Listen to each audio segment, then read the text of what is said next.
An ordinary king's death is just as dull as his twilight years. There is no shine of victory, no heroic last words, no thunderous public mourning. Instead, slow decay, endless prayers, tedious reports, and the constant chill of castle walls. But before you settle in, don't forget to like this video and subscribe to the channel, and let me know in the comments where you're watching from and what time it is there. I'm genuinely curious to see who has joined us. Now, make yourself comfortable. We're about to begin. You wake up in a castle, not a glittering fairy tale palace with swans and perfumed sheets, but a place of thick stone, damp corridors, and the eternal draft of Polish autumn. You are Casimir III, known with a certain undeserved optimism as the Great, King of Poland, the last pietist, a man who has lived enough to realize that greatness mostly means having to sign more paperwork than anyone else. As you blink the remnants of a troubled sleep from your eyes, the first sensation that greets you is a pounding headache. You tell yourself it is nothing. After all, you are not as young as you once were, and kings are not supposed to be fragile. But you know, in the hollow ache behind your temples, that this is not the simple aftertaste of last night's mead. Your bed is large and uncomfortable. The sheets, linen imported from somewhere more civilized, are always cold and somehow slightly damp. You have long since given up asking anyone why this is. Servants bustle in, their faces carefully expressionless. Nobody in a medieval castle shows surprise at the king waking up looking half dead. It is, after all, one of the expected outcomes of being king.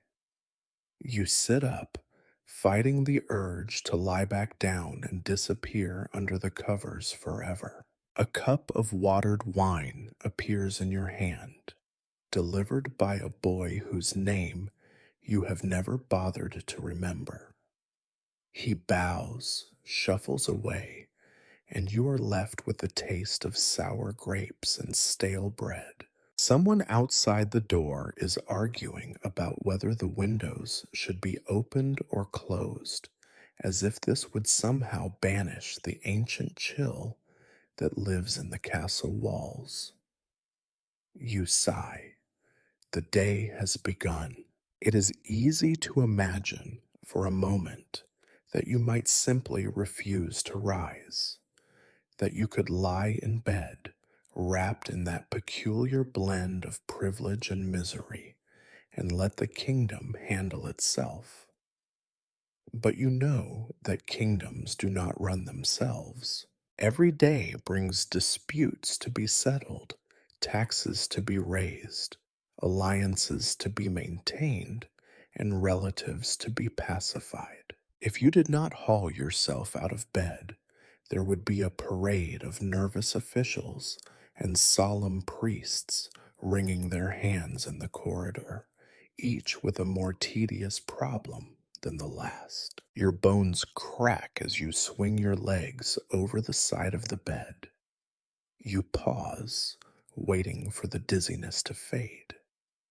The headache is joined by a deep, general ache, the kind that makes you think of graves and the worms that must surely be waiting for you. You are not afraid of death, not really. What bothers you more is the thought that you might die before you have solved all the problems your ancestors created, or before you can annoy your rivals one more time with your stubborn, inconvenient survival. You stare at your feet, at the dry, calloused skin and crooked toes. Once, Perhaps they were the feet of a prince, fresh and clean, ready to run through palace halls. Now they are the feet of a king who knows every corner of his castle by the feeling of cold flagstones underfoot. You sigh again. There is something profoundly exhausting about being important. Eventually, someone knocks at the door. It is always someone: a servant, a secretary, a doctor, a priest. You know before they speak that they bring nothing you want to hear. Your kingdom is restless. There is talk of plague in the countryside, of bad harvests and unhappy nobles. You remember when you cared about such things. Now you mostly endure them. You stand at last and let yourself be dressed layers upon layers: shirt, tunic, robe, mantle, cloak. The weight of it all is somehow reassuring and suffocating at the same time.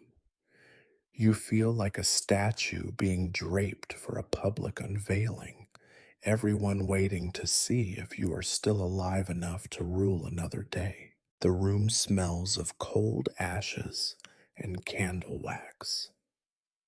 As you are led down the corridor to the great hall, you catch your reflection in a dull metal shield. The face that stares back is not the one from your coins. The hair is thinner, the eyes sunk deep, the lines around your mouth so deep you could plant seeds in them.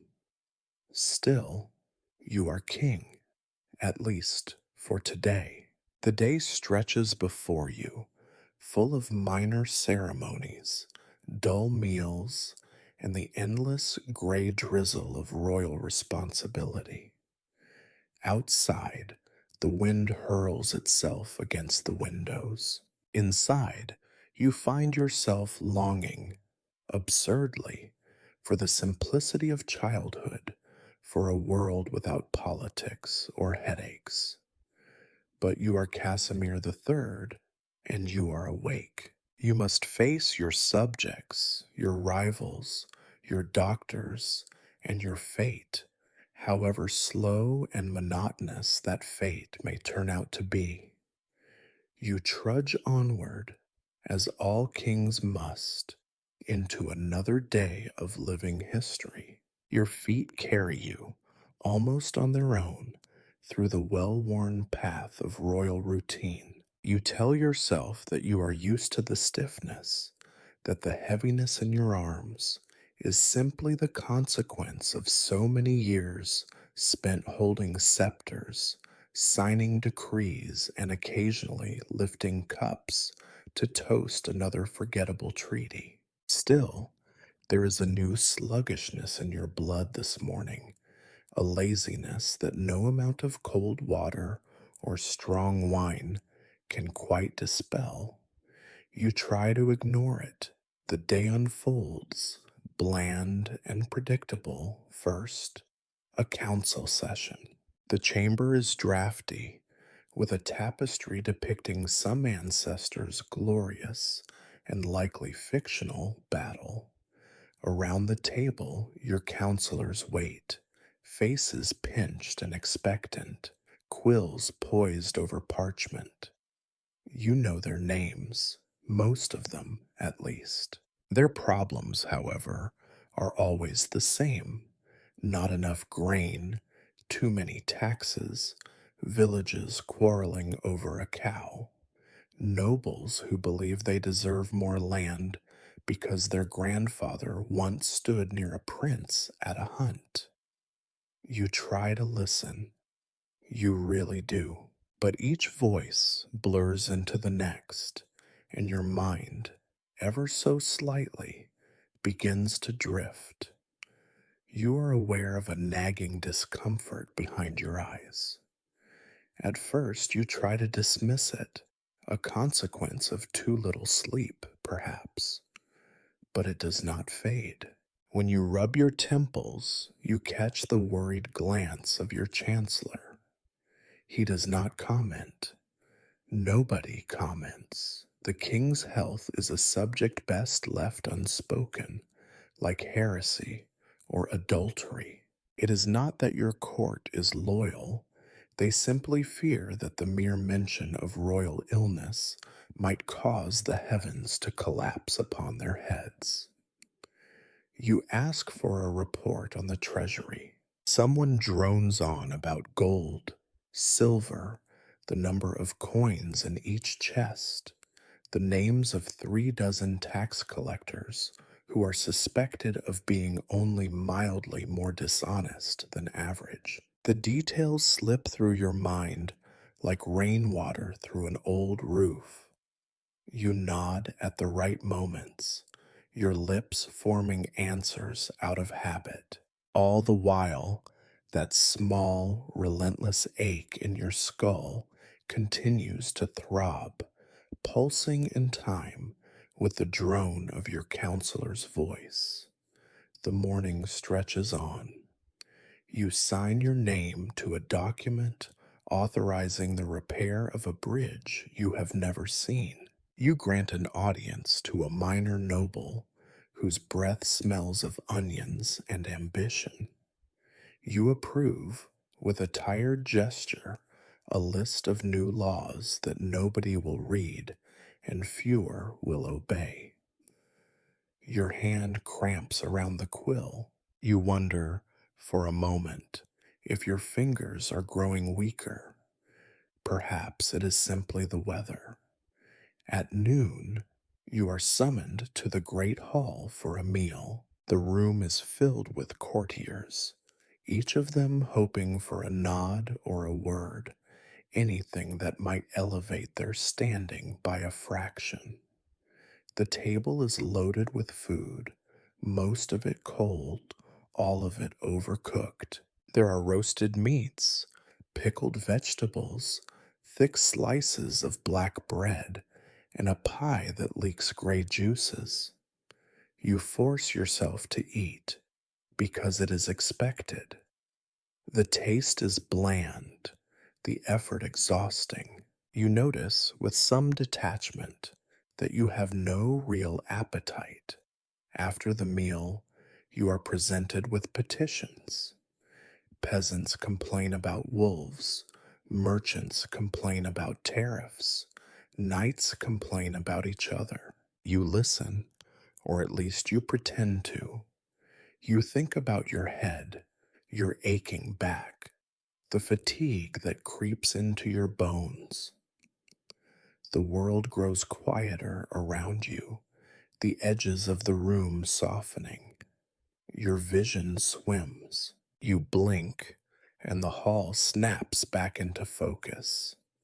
You straighten your posture, force a regal smile, and hope nobody noticed. The afternoon is reserved for audiences with foreign envoys. You are forced to sit, rigid and ceremonial, while men with elaborate hats recite flowery greetings on behalf of their masters. Each greeting is longer than the last, a competition of tedium. You reply with rehearsed phrases, each syllable another pebble in the growing pile of monotony. Your temples throb.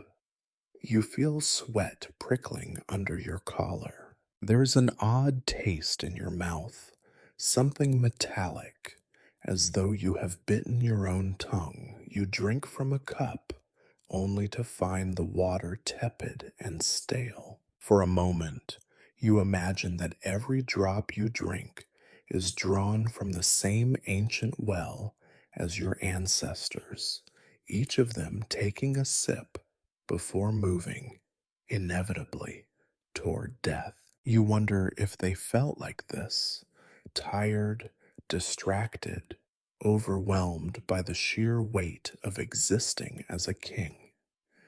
The final meeting of the day is with your chief steward.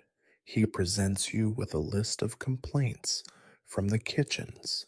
The fish is late. The flour is too coarse. The cook suspects someone is stealing salt. You nod, say something about discipline, and wave the man away. Your arm feels heavier than usual. The thought flickers through your mind how much easier it would be to simply let go, to let someone else handle all of this. But you know that is not an option. Evening falls, gray and damp. You retire to your chamber, relieved to be free of obligations, if only for an hour. The ache in your head has deepened, and now your stomach feels unsettled, as though something is churning within. You sit by the window, watching the rain. Far below, the city of Krakow glimmers with the promise of life and noise and chaos. You, high above, are stranded in a tower of responsibility. You close your eyes just for a moment. When you open them, the world seems a little dimmer, a little colder. You know, somewhere deep inside, that you are not well. You are not yet afraid. There will be time for fear later. For now, you tell yourself you are only tired. Only tired. The night grows heavier, pressing against the castle walls. You wonder, idly, how many kings have sat here before you, mistaking the slow creep of illness for the familiar weight of rule. You decide with a weary certainty that you will be fine. It is only the weather. It is only the years. It is only life carrying on, one dull, gray day after another. The morning does not so much dawn as seep into your chamber through a crack in the shutters, bringing with it a faint chill and the distant clang of the city gates. You are already awake, though it is more accurate to say you never truly slept. You tossed and turned through the night, each hour measured by the steady throb of pain behind your eyes, by the strange heaviness in your limbs, by the taste of old iron in your mouth. You greet the day not as a king, but as a man who dreads what he must endure. Today, as if by secret arrangement, the court physicians descend upon you. You hear them in the corridor, shoes scuffing on stone, whispers crackling like dry leaves. There are 3 of them this time, each one burdened with an armful of books and jars, each one wearing an expression of grave concern, as if your misery is their most exciting puzzle this season. You cannot decide whether to be flattered or alarmed. They enter your chamber as a small, shuffling procession. The youngest one, whose beard is not yet fully trustworthy, bows low and clears his throat. The eldest, who smells of lavender and vinegar, launches into a detailed report on your humors, those invisible medieval liquids that, allegedly, slosh through your royal body and determine whether you are merry or melancholic, healthy or doomed. According to his assessment, your black bile is out of balance, your phlegm is sluggish, and your blood lacks vigor. You nod gravely, as if this diagnosis is not exactly the same as every diagnosis ever made by every physician since the first. One was handed a bag of leeches and told to get on with it. The middle physician, the ambitious one with ink-stained fingers, unrolls a scroll covered in recipes for remedies. infusions of yarrow and willow bark, poultices made from mashed onions and pig fat, ointments of honey mixed with the ashes of burned toads. You listen politely as he explains the virtues of each concoction. His voice is enthusiastic, and you almost admire his optimism. Almost. You are offered a cup of something that smells like the floor of a hayloft and tastes, miraculously, even worse. You drink it because kings must do many things that are unpleasant. The bitterness fills your mouth and clings to your teeth. The physicians watch you intently, as if expecting you to either rise from your chair cured or fall over dead on the spot. Neither happens. You merely feel vaguely insulted and a little more nauseous. Next come the instructions. You must avoid cold drafts. You must eat only boiled foods. You must abstain from heavy meats and, if possible, from strong drink, though mercifully, not from drink altogether. No one wishes to see a sober king. You must not spend time near sick people or animals or anyone who is unduly cheerful. You must have your sheets changed every other day, and your chamber must be fumigated with sage and wormwood until it smells only slightly less offensive than the mixture you have just swallowed. You are reminded to pray, of course. Prayer, they say, is the strongest medicine, especially when administered at sunrise, sunset, and whenever your symptoms worsen, which by your count should require a nearly continuous stream of pious muttering.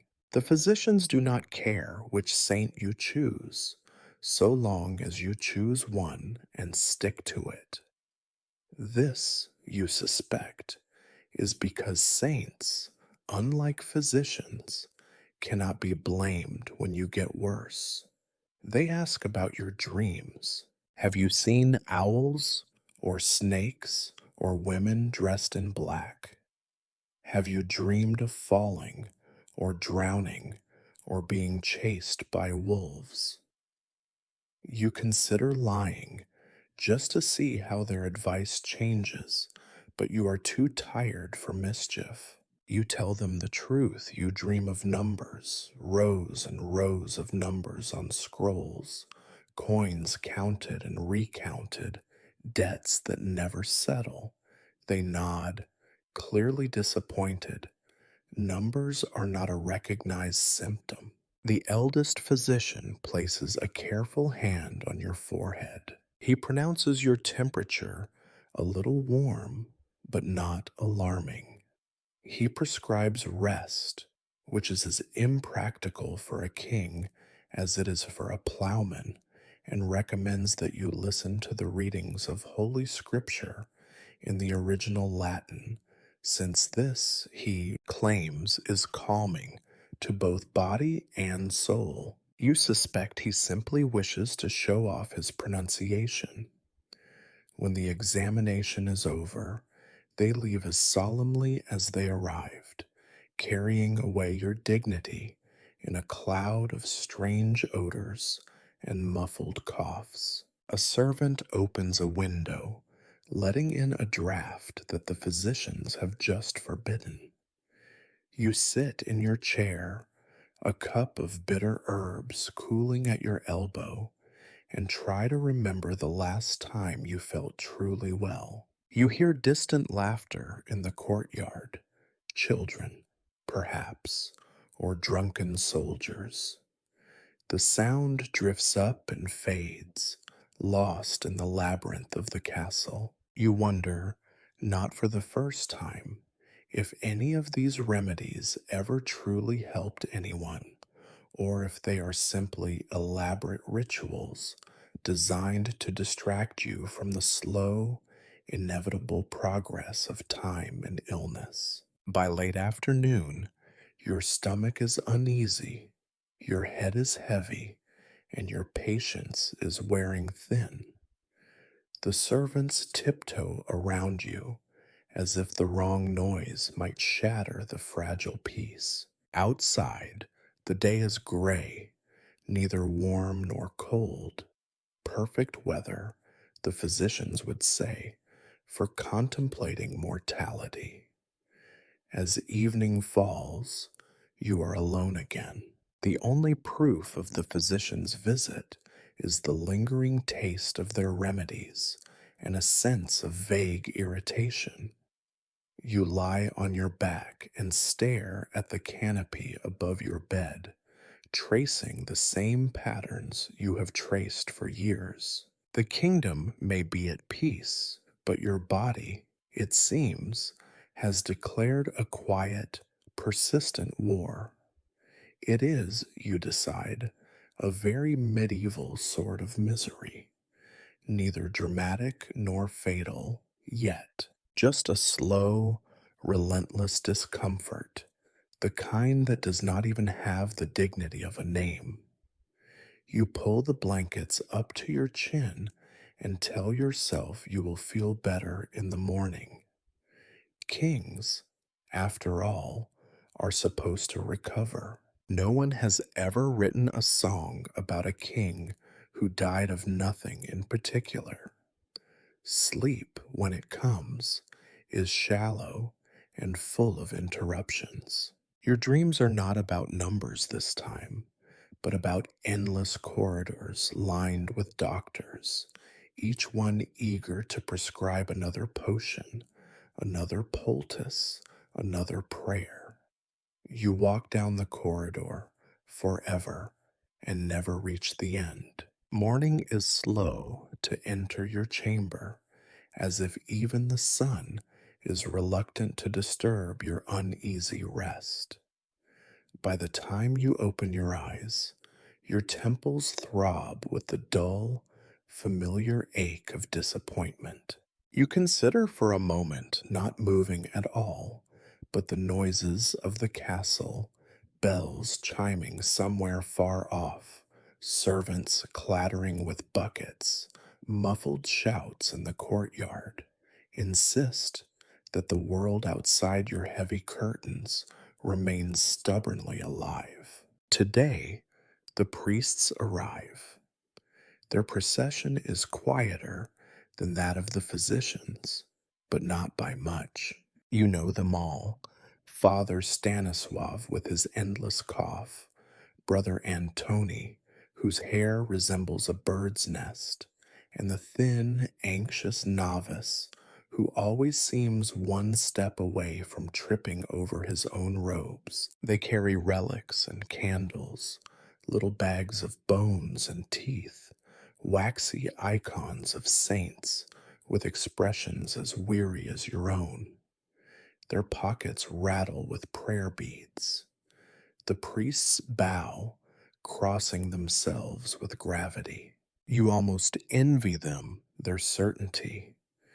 They believe in things invisible, things that can be summoned or soothed with words, incense, and patience. You are less certain. Years of politics have trained you to suspect that every solution, no matter how ornate, hides a layer of self interest or simple guesswork. Father Stanislav starts with a litany to Saint Roch, patron of those who suffer illness. His voice is deep, rising and falling in the drafty air, echoing off stones that have heard so many prayers they must be tired of hope.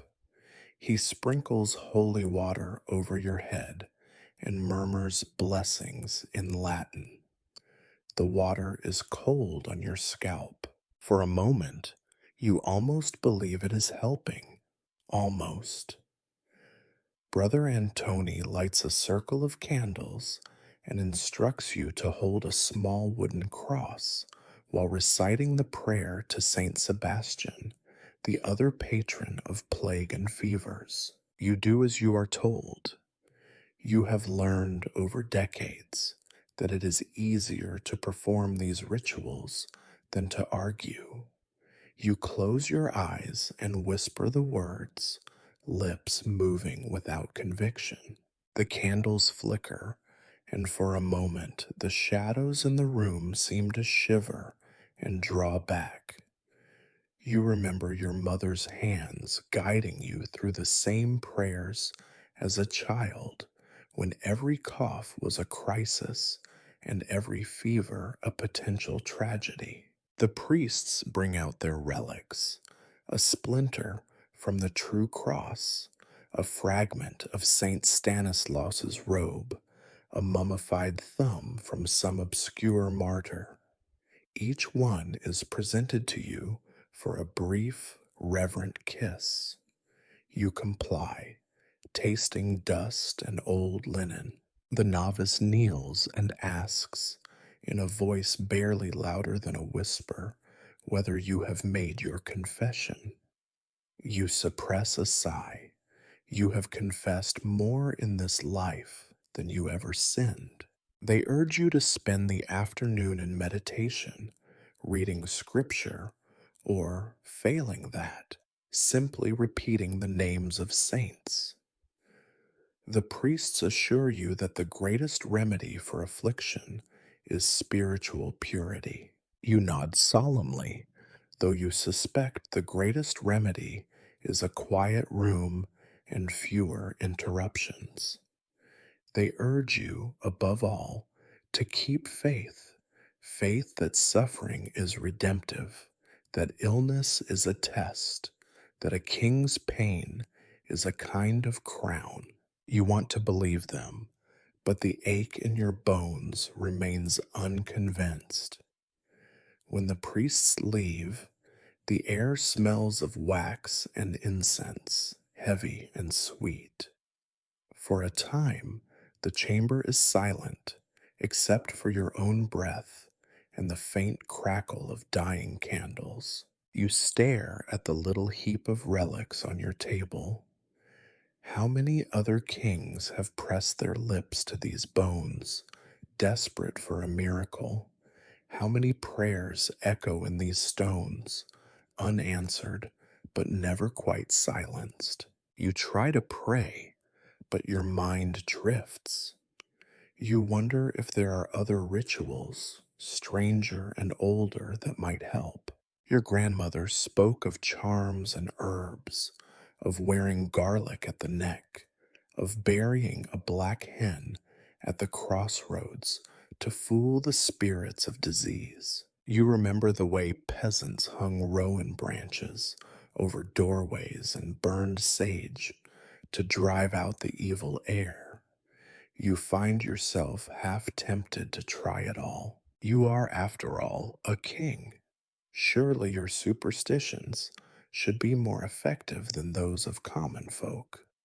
By midday, you feel no better. If anything, the heaviness inside you has grown denser, as if the prayers themselves have weight, as if every word spoken over you presses you closer to the mattress. Servants bring news that the local wise woman has left a bundle of herbs at the gate: wormwood, yarrow, rue. You do not send for her, but you do not order the herbs thrown away either. They hang in your chamber, a faint, bitter perfume joining the wax and incense. Outside, rain patters at the windows, steady and indifferent. You watch the water streak down the glass, dividing the world into fragments. You imagine your illness as something lurking in the shadows, waiting for you to let your guard down. You tell yourself that you have done all you can: physicians, priests, relics, prayers, and even a few honest superstitions. There is nothing left but to wait. Evening falls, and with it a deeper exhaustion. You lie in bed, listening to the servants' footsteps, to the bells ringing the Angelus, to the soft drone of prayers whispered in the corridors. You think of saints and spirits, of wise women and old kings, of cures and curses. Your faith flickers, uncertain, but it is still there, a little light, guttering but unextinguished. You close your eyes and drift, not quite asleep, not quite awake, wondering if, somewhere in the world, all these prayers and charms might add up to a cure. For now, all you feel is the slow, quiet ache of being alive and the peculiar comfort of knowing that, in sickness, even kings are not alone. You do not remember the moment when the pain first announced itself, only that it is now impossible to ignore. It is not a sharp agony, no heroic wound, no spectacular injury for the bards to sing about. Instead, it is a steady, low throb in your side, the kind of discomfort that creeps in quietly, like a chill through a poorly fitted window. At first, you try to dismiss it. Kings do not succumb to aches and twinges. Your body, however, seems to have other ideas. You wake, as usual, in the dim gray light and realize immediately that something is different. The heaviness in your chest, the faint tremor in your hands, the lingering taste of herbs and old prayers, all are still there. But now the pain in your side is a stubborn companion, a dull ache that intensifies each time you shift your weight or reach for a goblet. You tell yourself it is a pulled muscle, or perhaps the result of too many cold nights in drafty corridors. You refuse to let anyone see you wince. Your day begins with the ritual of dressing. Layers upon layers, linen, wool, silk, fur, each one pressing a little more firmly against your sore side. You grit your teeth as the servants tug at your sleeves, tying cords and fastening clasps. You hope, absurdly, that if you refuse to acknowledge the pain, it will eventually lose interest and leave you in peace. The pain, apparently, is deaf to royal commands. You make your way to the council chamber. The steps feel longer than usual. You do not allow yourself to lean against the wall, though the temptation is great. The faces that greet you are the same, a tapestry of boredom, anxiety, and ambition. The chancellor reads out reports, his voice droning on about disputes in the eastern provinces, grain shipments delayed by rain, a minor noble caught stealing from the treasury. You find yourself unable to care. The ache in your side is all consuming. You try to focus, but the words swirl around you like smoke. You nod at the appropriate moments, sign your name where required, and hope nobody notices how often you shift in your chair. The pain ebbs and flows, sometimes receding into a faint background hum, sometimes spiking without warning, sharp enough to catch your breath. You try to school your face into the expression of regal indifference you have worn for so many years, but it is more difficult now. You speak less, frown more. The courtiers glance at each other when they think you are not looking. They sense something is wrong. They are like hounds, sniffing the air for the scent of weakness. Meals have become a trial. The act of eating, once a daily pleasure, a welcome respite from endless ceremony, is now a task you endure. You have lost your appetite. The kitchen staff send up trays of your favorite dishes, but you find little joy in them. Roasted meats taste like ashes. Stews sit heavy in your stomach. Bread is dry and tasteless. You force yourself to eat, mindful of the eyes that watch your every gesture. Each bite is a performance, a show of strength for an audience trained to see meaning in every forkful. In the afternoons, when the council has dispersed and the halls are quiet, you retreat to your private chamber. There, away from the curious gaze of courtiers and servants, you let your guard down. You sit by the window, staring at the city below, one hand pressed to your side. The pain is worse when you are still, worse when you move, worse in the morning, worse in the evening.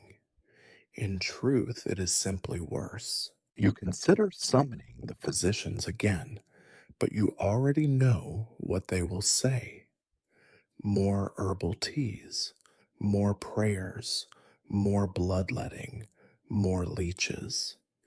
You wonder if you should submit to their rituals, if only for the distraction.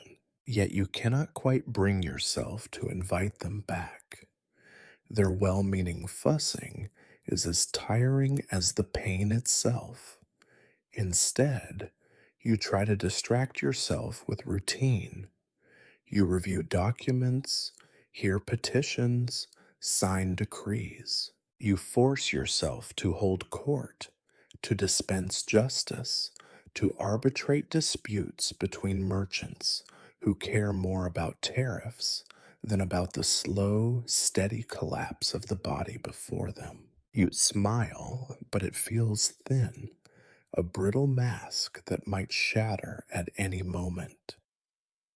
The pain is always there, a reminder that kings are, in the end, only flesh and bone. You recall tales from your childhood, stories of monarchs felled by invisible foes, curses, poisoned goblets, vengeful spirits. Your own enemy is less poetic, a nameless illness, an unremarkable ache that will not be denied. There is no villain to vanquish, no curse to break, no heroic last stand. Just the slow, steady narrowing of your world to the shape of your own body. At night, you lie awake, counting the beats of your heart, feeling the ache with every breath. The bed feels larger, colder. The silence of the castle is broken only by the distant sound of bells, the occasional cry of an owl. You find yourself longing for sleep, for the oblivion of dreams. Instead, you drift through half conscious hours, turning the pain over in your mind like a puzzle with no solution. By morning, you are exhausted, but determined. You will not let anyone see your weakness. You will endure as you always have. You are Casimir's, king and servant of Poland, and if your reign must end, it will end with dignity, or at least with the appearance of dignity, if only because you are too proud to allow your courtiers the satisfaction of watching you falter. For now, you carry on. You endure, you survive. The pain, uninvited and unwelcome, remains by your side, loyal as any servant, relentless as any foe. You wonder how long you can keep up the charade. You discover that night brings no relief. If anything, the darkness presses heavier against your chest than any royal duty or council squabble ever could. When the last candle gutters out and the castle settles into that strange, restless hush between midnight and dawn. You lie awake and listen to your own breathing, ragged, shallow, uncertain. The pain in your side pulses steadily, like a second heart, and in those empty hours, you begin to realize what it means to be both king and alone. It is not as though you lack company. Servants come and go, soft footed as ghosts, always ready with a blanket or a cup of warm wine, always careful to avoid your gaze, for fear they might see too much. Courtiers linger in the corridors, hoping to be noticed, but wary of staying too long in the presence of a monarch whose strength seems less certain with each passing day. Even the priests and physicians, once eager to display their skills and piety, have grown quieter, their confidence undermined by your slow decline. They leave you alone with your thoughts, as though you are already a relic, a shadow flitting through the halls of your own life. But it is at night that the true solitude comes, thick and absolute. You remember, suddenly and vividly, the stories your mother used to tell on winter evenings, when the fire was low and the wind howled in the eaves. Stories of kings betrayed by their closest friends, of rulers dying alone in dark towers, their names already slipping from the memory of their subjects. You dismissed such tales in your youth, certain that greatness provided its own armor against despair. Now you understand that every king, no matter how beloved or feared, is alone at the end. You dream, when you can sleep at all, of your father's stern face. He stands at the foot of your bed, silent and unsmiling, his eyes full of disappointment. Sometimes he beckons, sometimes he turns away. You wake gasping, sheets tangled around your legs, the pain in your side sharper for the panic that still clings to your skin. Once you call out, just once, quietly, your voice barely a whisper, but no one comes. You do not call again. The fear, when it comes, is not dramatic. There is no sense of impending doom, no visions of angels or demons. It is a quieter, meaner thing. The fear that you will slip away without leaving anything behind but debts, disputes, and a throne no one truly wants. The fear that your body will betray you in front of your enemies, or worse, in front of your friends. The fear that your life, for all its battles and bargains, has been as ordinary as a peasant's, just longer and colder and watched by more people. During the day, you wrap yourself in the armor of duty. You sign decrees, listen to disputes, glare at the courtiers with whatever authority you can muster. But at night, the mask slips, and you are simply a man in pain, afraid to die, afraid to be forgotten, afraid that even your suffering will become a tedious story told by bored chroniclers to lull schoolboys to sleep. There is no one you trust enough to confess your fear. Your confessor would tell you to embrace suffering as a gift from God. Your physicians would offer another foul draft, and your counselors would panic and start plotting succession. Instead, you keep your secrets close, hidden under layers of ceremony and sarcasm. You let them believe you are only tired, only distracted, only burdened by the weight of the crown. You let yourself believe it too on the better days. But the loneliness grows, fed by silence and pain. Even the castle itself seems to retreat, its long corridors stretching farther than before, its rooms colder, its shadows deeper. You feel the absence of your wives and lovers, your children grown and distant, your allies scattered or dead.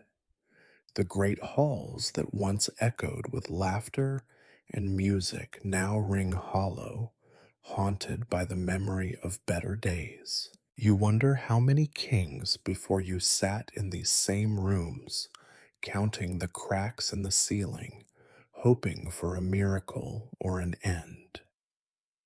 Occasionally, you find yourself almost wishing for the company of your rivals.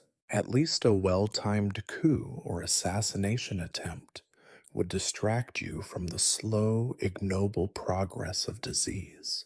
But there are no plots, no poisoned goblets, no conspiracies, only the quiet, bureaucratic erosion of your body, the endless shuffling of papers and feet, the knowledge that you are fading from the world long before you are truly gone. You do not speak of these things to anyone. You rise each morning, put on the robes and the crown, and play your part. You are the king, after all.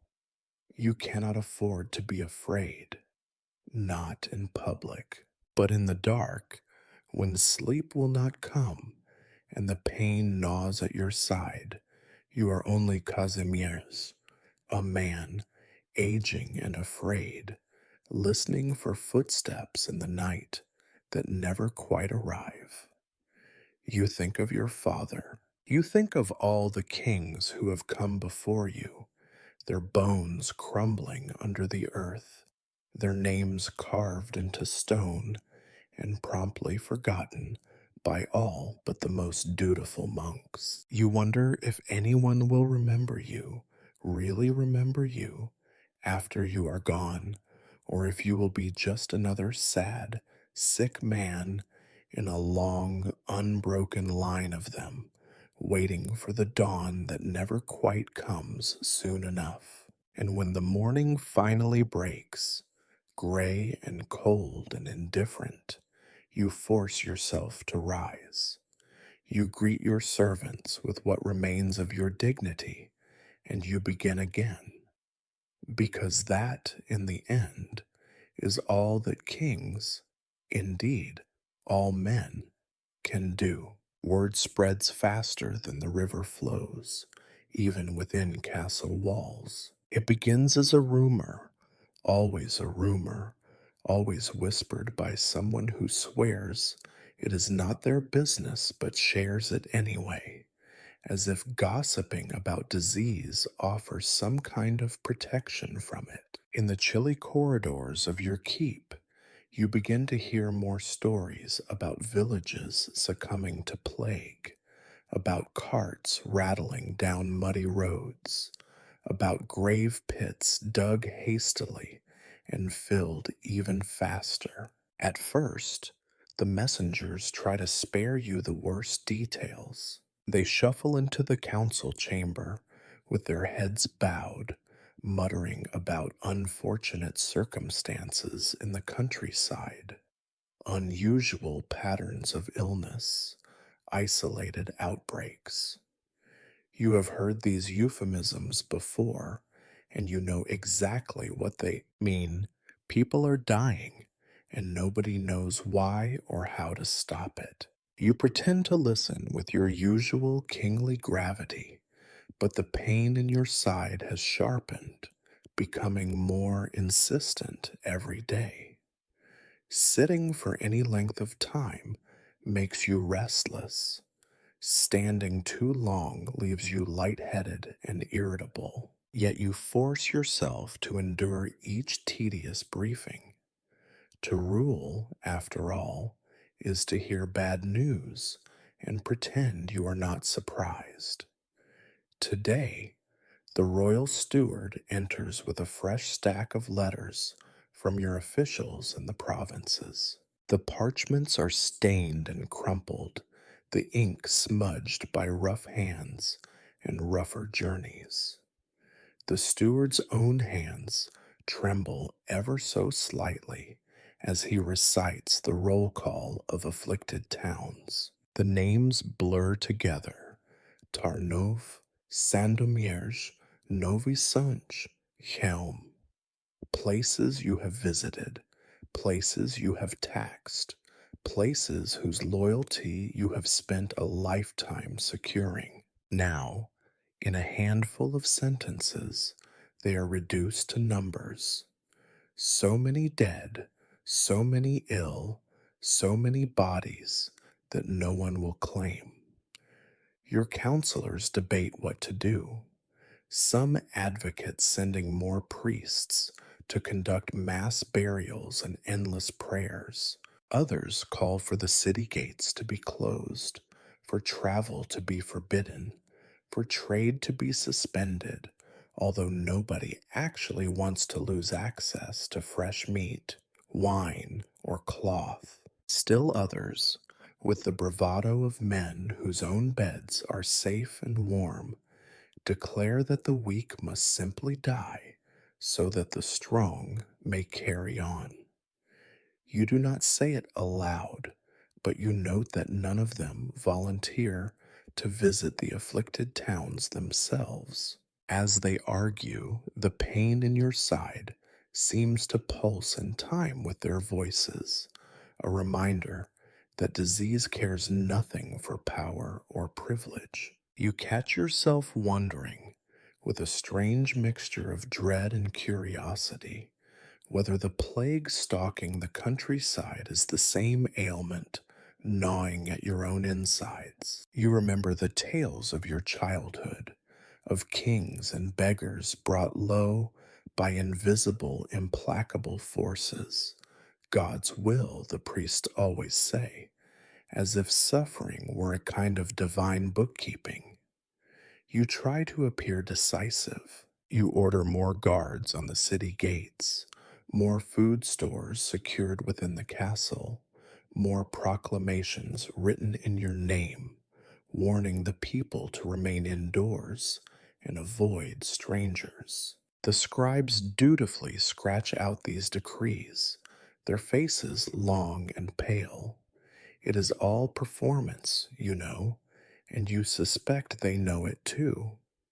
Illness cannot be shut out by good intentions or heavy doors. Rumors trickle in that the markets are half empty, that the peasants no longer crowd the city walls for work or charity. Merchants complain that no one will touch their goods, no matter how fine. The blacksmith claims his apprentices have all vanished. The baker says even the rats are getting thin. Everyone has a story, and none of them end happily. You begin to notice changes within your own household. The servants have grown quieter, their movements more cautious. Trays of food are left at your door and retrieved in silence. The maids who once chattered as they swept now speak only in whispers, and even then only when they believe you are asleep.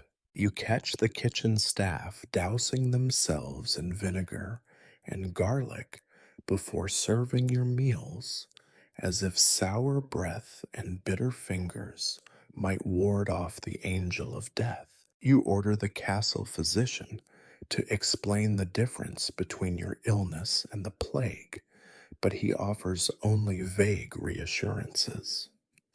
You are the king, he tells you, as if royal blood were a barrier against bacteria. He prescribes yet another round of foul-smelling herbs and insists that with proper rest and prayer, your constitution will prevail. You know he is lying, but you let him lie. It is easier than listening to the truth. Some nights, when the castle is quiet and the only sound is the wind scraping against the shutters, you wonder what would happen if the disease came for you in earnest. Would your subjects weep and wail, or would they sigh with relief and begin the ancient dance of succession? Would the priests insist you had been taken up to heaven for your virtues, or would they mutter about secret sins and unfinished penance? In the morning, you drag yourself from bed and pretend you are not afraid. You sit through councils and audiences, your mind drifting from the words around you to the ache in your side and the shadows beneath your eyes. You order more prayers, more precautions, more reports. Each one is a thin shield against a threat you cannot name and cannot stop. You wonder, not for the first time, what it means to be a king in the face of sickness. You suspect it means very little. The body does not care for crowns. The plague will not ask for an audience. And so you endure, trapped in your castle, surrounded by fear, listening to the steady drumbeat of illness at your gates and waiting for the day when your own name will be added to the lists read by trembling stewards and weary priests. The castle has always been a cage, but you feel its bars more acutely now. Each day follows the last, a parade of identical hours marching past your window, indifferent to your rank or suffering. You are surrounded by luxury, by servants, by gold and stone, but none of it makes you comfortable. None of it distracts you from the dull ache in your side or the exhaustion in your limbs. Instead, it only deepens your sense of isolation. The grandeur of your prison only emphasizes how small your world has become. Meetings fill your days, though you can barely remember the topics after they end. Your counselors drone on about taxes, land boundaries, petty squabbles among the nobility. The subject might change: grain shipments, coin shortages, a bishop who wants more land for his already overfed flock, but the script remains the same. You nod where expected, sign where necessary, and let the endless words wash over you like a cold river. You realize, with a hint of bitter amusement, that the kingdom would function almost as well without you. In fact, it probably already does. There is a particular monotony to your afternoons. The sun never seems to rise high enough to banish the gloom in your chamber. Your only entertainment comes from observing your courtiers try not to stare at you too obviously, as if your illness might leap from your skin to theirs. They mask their impatience with elaborate bows, nervous laughter, and stories you have heard 1,000 times before. You used to enjoy mocking their ambitions, watching them twist themselves into knots over trifles. Now, even that small pleasure feels empty. You are too tired to play the king. Letters arrive each morning, bringing the latest news from across your lands. You used to read them with care, scrutinizing every word for signs of loyalty or treachery. Now you let your secretaries summarize the contents while you stare at the rain trickling down the windows. There are always disputes, farmers arguing over water rights, merchants protesting taxes, knights quarreling over whose horse is faster. The problems seem impossibly distant, the solutions irrelevant. You realize, uncomfortably, that you care less than you once did. Occasionally, a noble or cleric asks for a private audience. Their faces are carefully composed, just the right blend of concern and ambition. They talk in circles, offering thinly veiled suggestions about succession, alliances, the importance of stability. You listen, trying to appear wise and unflappable. Inside, you feel only boredom. Their maneuvering is as predictable as the seasons.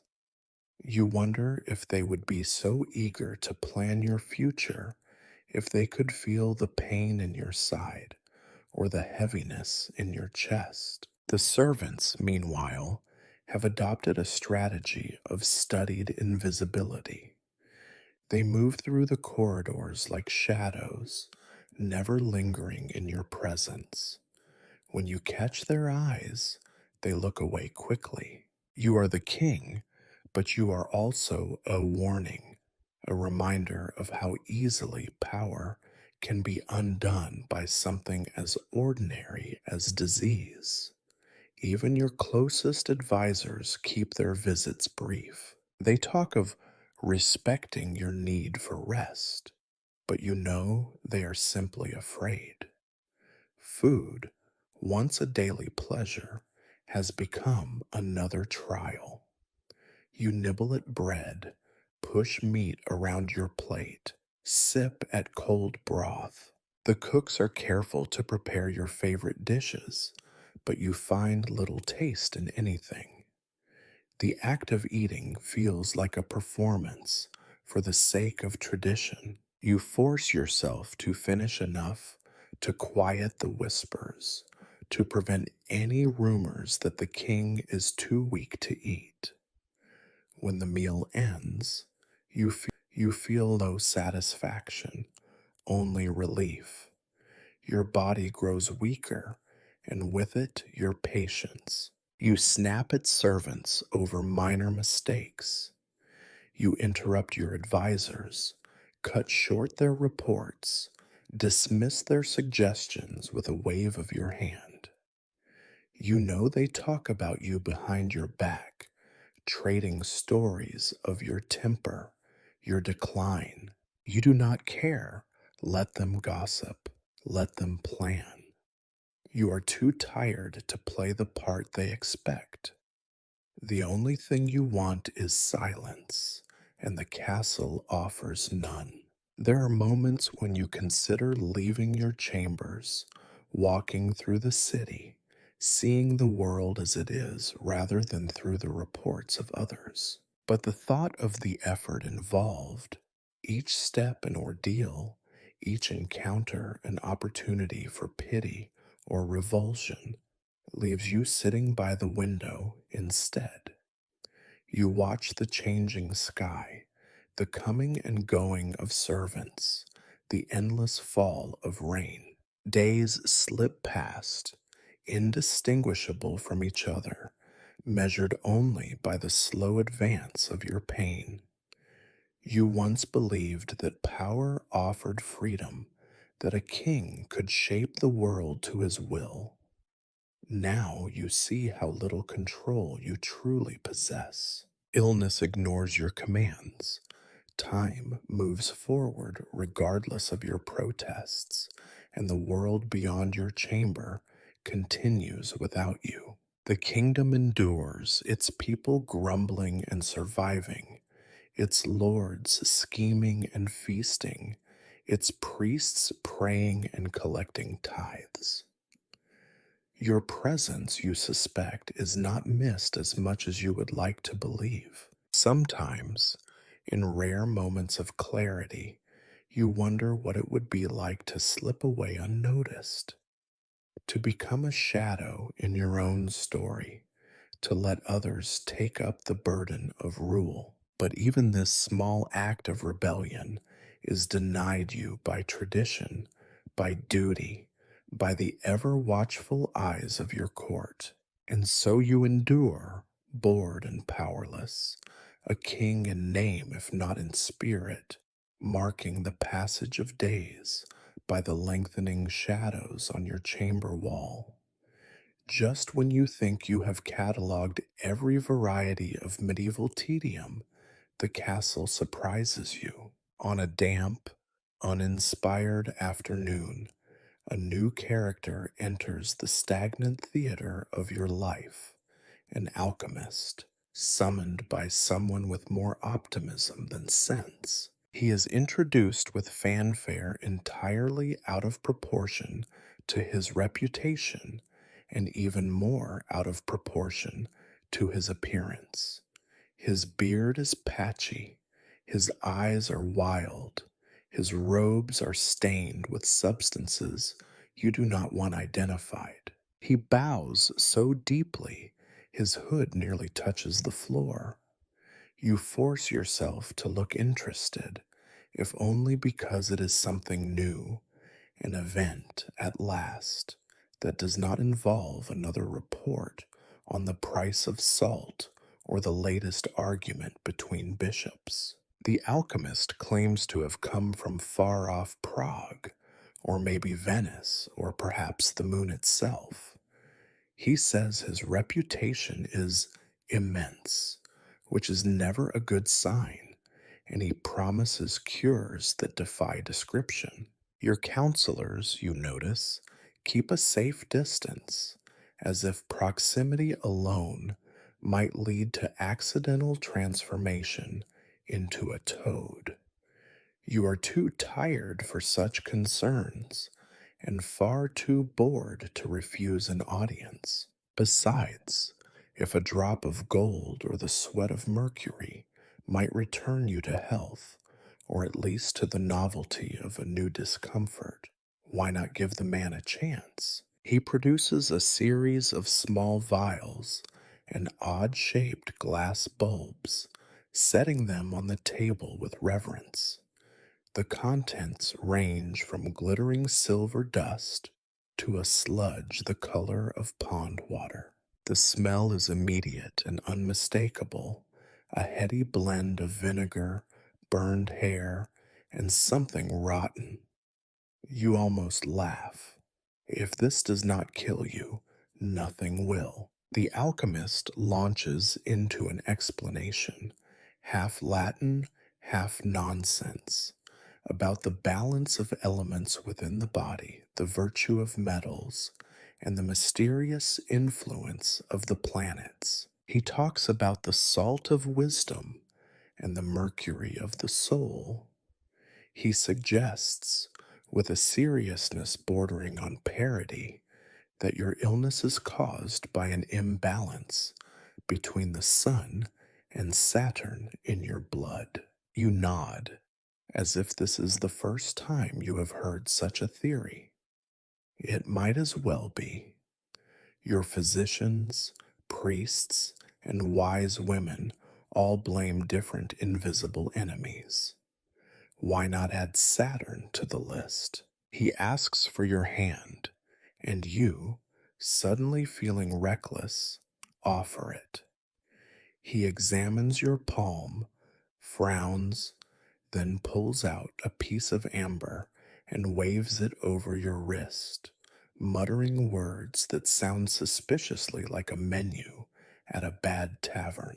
Then, with a flourish, he pours a thick, silvery liquid into a goblet, stirs it with a feather, and hands it to you with both hands. The court holds its collective breath. You drink. What else is there to do? The taste is extraordinary, sharp, metallic, with undertones of something sweet and unpleasant, as if honey had gone sour. Your stomach protests immediately. The alchemist beams, assures you that this is the effect of the transmutation, and says that if you survive until dawn, you will either be cured or greatly enlightened. You are not sure which is worse. Within the hour, you regret your decision. Your stomach churns.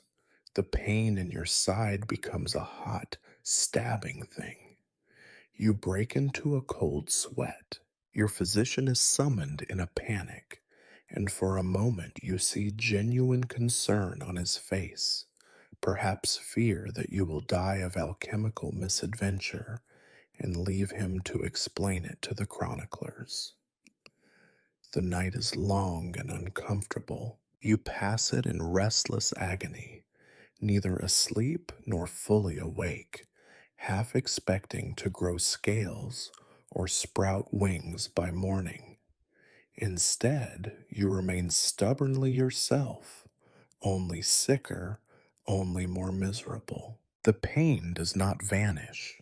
If anything, it intensifies, radiating through your chest and back in waves. The alchemist is nowhere to be seen by morning. He has departed, either in disgrace or with a handful of silver coins. You are not sure which. Your court is divided. Some believe you narrowly escaped poisoning.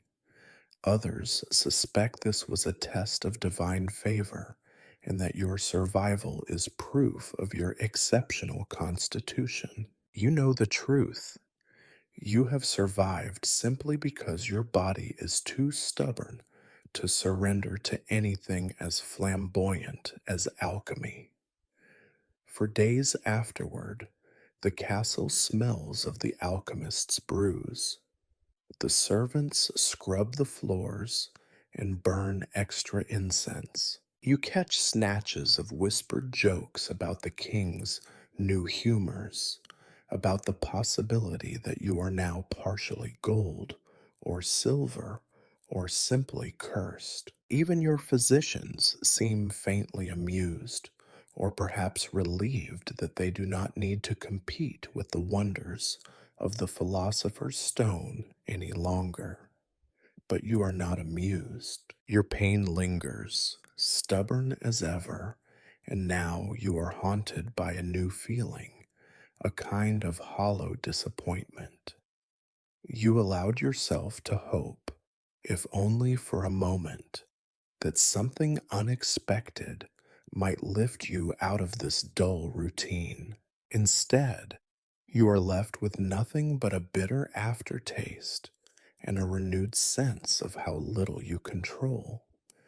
You return to your daily rituals, the endless councils, the tasteless meals, the silent procession of servants and priests. You realize, with a sigh, that even in sickness, you are not permitted to be interesting.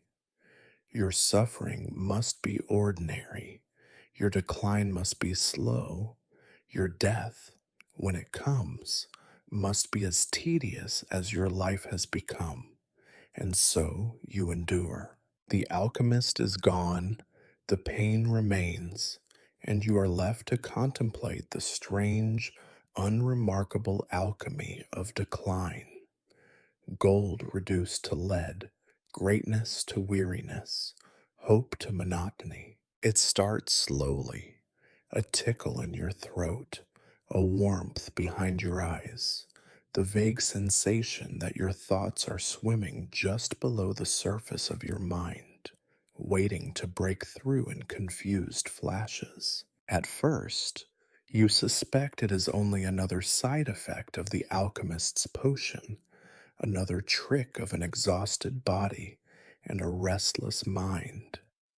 But the heat grows, blooming from your chest outward, turning your sheets damp and your vision blurry. The pain in your side, which has become a steady companion, now flares with the kind of intensity you cannot ignore, no matter how many layers of royal dignity you wrap around yourself. Soon, every gesture becomes an effort. Sitting up in bed feels like climbing a mountain. Speaking is too great a challenge.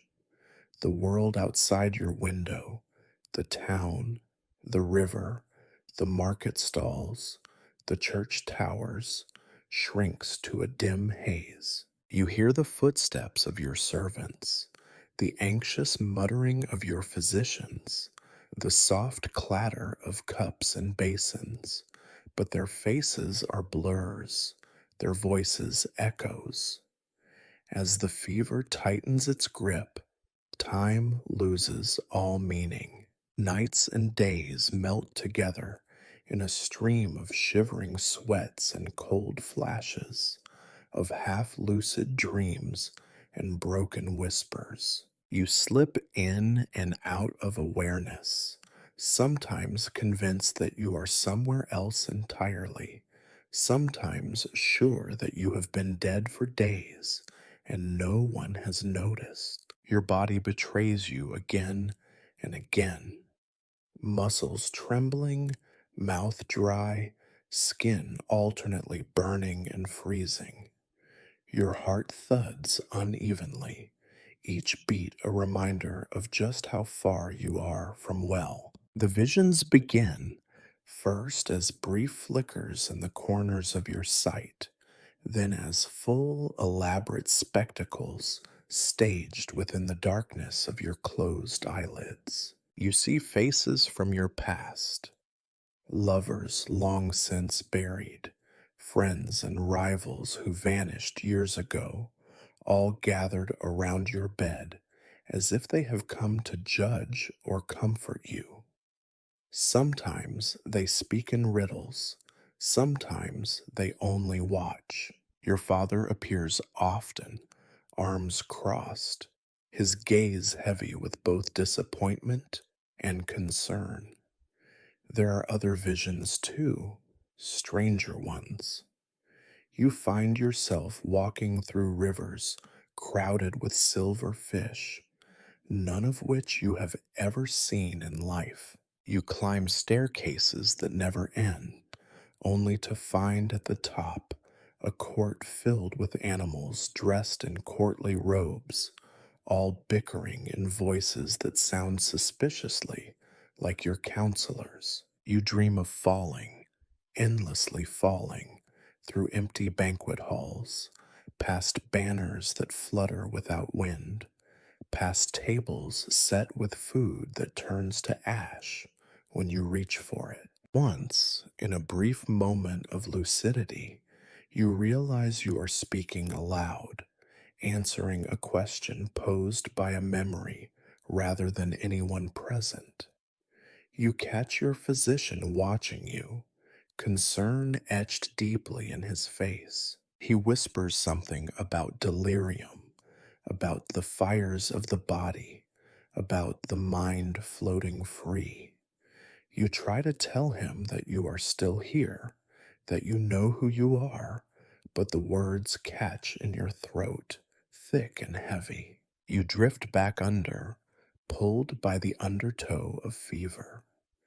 Sometimes you sense your counselors hovering at the edge of your consciousness, waiting for signs of recovery, or, failing that, a sign to start planning your funeral. You wish you could tell them how tedious it all is, how dull, how uninspired. No grand drama, no heroic suffering, just a slow, sticky slog through half remembered faces and sensations, your body refusing to cooperate with the story your titles and legends have written for you. Between feverish dreams, you crave only sleep, real sleep, deep and untroubled and blank, but your mind will not allow it. Every time you begin to relax, a fresh wave of heat and chills jerks you awake, and the cycle begins again. Visions, sweat, confusion, exhaustion. The world outside your chamber, if it exists at all, is unreachable. You imagine the town continuing without you, your counselors debating, your servants whispering, the market stalls opening and closing in a rhythm utterly indifferent to your suffering. Occasionally, you become aware of prayers being said in your room, soft Latin, murmured in tones intended to soothe, but failing to reach your ears as anything but noise. You want to laugh. You want to tell the priests that even in your current state, their rituals seem more for themselves than for you. Let them pray. Let them burn candles and sprinkle water. It will not change the fact that you are adrift on a private sea of illness, surrounded by ghosts and unfinished business. You begin to wonder if this is how every king feels at the end, alone in a room full of people, mind wandering the same tired paths, the old stories turning in your brain like the wheels of an empty wagon. You think, with a kind of distant irony, that this is not at all how you imagined the end. There are no glorious last words, no heroic deeds, no bright revelations, only fever and illusions, pain and monotony. When at last a sliver of real rest comes, you hold on to it with what remains of your strength, hoping, perhaps foolishly, that you will wake to find yourself in a different body, a different story, a different century. But when you wake, nothing has changed except that the daylight is a little dimmer, the ache in your side a little sharper, and the castle a little quieter. Somewhere between fever and waking, you begin to sense the edges of your own fear, not the dramatic, storm lashed terror that poets sing about, but the dull, persistent dread that creeps in like mold, quiet and thorough. It is a fear that doesn't announce itself, but grows in the shadow of your pain, in the small humiliations of each day, in the realization that your body no longer obeys your will. Once, you thought yourself above such things. Now, fear has become as much a companion as your aching side and your thinning patience. You are surprised by how unremarkable it feels. You had expected something sharper, more clarifying, perhaps a moment of revelation where the boundaries of life and death stood in clear relief. Instead, it arrives in whispers, a tightening in your chest as you watch the sky fade to gray, a catch in your breath as your fingers fumble a cup, a heaviness that settles on your shoulders when the castle grows quiet and the only sound is your own uncertain breathing. It is the fear of not finishing. You find yourself cataloging your failures, your compromises, your many small betrayals, the enemies you never vanquished, the alliances you never secured, the promises you made but forgot or never meant to keep. You wonder, absurdly, if it would have been better to be less cautious or more ruthless, to have seized what you wanted with both hands instead of negotiating, always negotiating. These thoughts keep you awake, circling like crows. You become obsessed with the details of your legacy. Each day you imagine your council reading your decrees, your rivals picking over your titles, your kin eyeing your holdings with open hunger. What will they say about you when you are gone? Will you be Casimir the Great, the builder, the unifier, the king who protected his realm, or will you be a footnote, another tired ruler who died in his bed and left behind only unfinished business? The fear is physical too. The pain in your side flares unpredictably, joined now by a new tightness in your chest, a flutter behind your ribs that no amount of prayer or potion seems to touch. You wonder if your body will simply give out, if you will slip away in your sleep, unnoticed until the maids find you cold and unresponsive at dawn, or worse, that you will linger, mind clouded, a burden and a spectacle for those who wait for the crown to fall from your brow.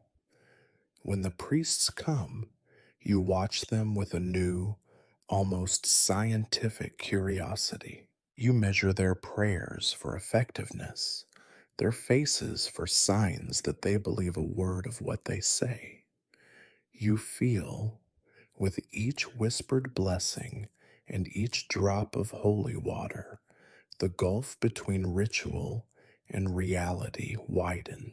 Their assurances that suffering purifies the soul ring hollow when your body rebels at every movement.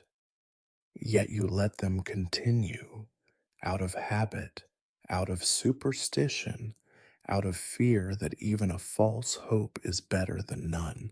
Sometimes, alone at night, you imagine your own funeral, the grand procession through the streets, the priests in their finest robes, the nobles competing for the most conspicuous displays of grief. You picture the eulogies, the rehearsed laments, the stories of your greatest triumphs, some true, most conveniently edited for the occasion.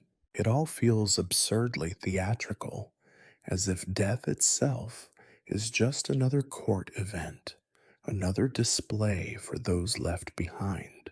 But then your mind wanders to a quieter vision. Your body, laid out in state, the castle silent, except for the soft tread of servants cleaning up after your absence. The empty throne, the slow redistribution of your treasures, the first rumors about your successor. You realize with a sharp pang that for all your efforts, you will not see what happens next. The world will move on, with or without you. This, more than anything, is the source of your fear, not the pain, not the end itself, but the loss of control, the certainty that your story will be finished by other hands. You can decree, you can command, you can pray, but nothing you do now can change the fact that your fate is already slipping out of your grasp. In your weaker moments, you look for meaning in the smallest things. You study the play of candlelight on the wall, the patterns of rain on the window, the quiet rustle of parchment as your secretary reads the day's letters. You cling to the details, hoping that if you pay close enough attention, you will find some sign or message meant for you alone. But all you find is silence and the slow ticking of hours. And so you pass your days, caught between fear and exhaustion. You let the physicians prod and poke you. Let the priests bless and absolve. Let the counselors mutter and maneuver. You drift through your own life, half participant, half spectator, haunted by the knowledge that the end will come soon, quietly, in a way that no one will find remarkable except for the fact that it has happened at all. Sometimes, in rare moments of clarity, you feel a flicker of courage. You tell yourself that all kings die, that some are remembered and some are forgotten, and that in the end, it hardly matters. You hold on to these moments as long as you can, but they fade, as all things do. In the darkness, you reach for sleep, but fear lingers at the edge of your thoughts, patient and persistent. You wonder if this is the real legacy of kingship, not power, not glory, but the privilege of knowing exactly what you stand to lose. By now, the rhythm of your decline is well established. The days blur together, each indistinguishable from the last, each marked by the same slow drift from discomfort to exhaustion to the restless half sleep of the sickbed. And yet, in this monotony, your counselors, priests, and physicians contrive to inject a sense of purpose, as though the spectacle of your suffering demands an audience and, preferably, an agenda. This is how you find yourself presiding, half reclining in a nest of pillows, over what they call the Council of Final Days. The phrase is never uttered aloud, of course, but you can see it in the faces of those assembled, a subtle gravity, a nervous flicker of anticipation, as though your chamber has become both throne room and tomb. The counselors file in, each man and woman weighed down by equal parts respect and opportunism. The chancellor shuffles parchments and speaks in solemn tones about continuity, stability, and the sacred trust of governance.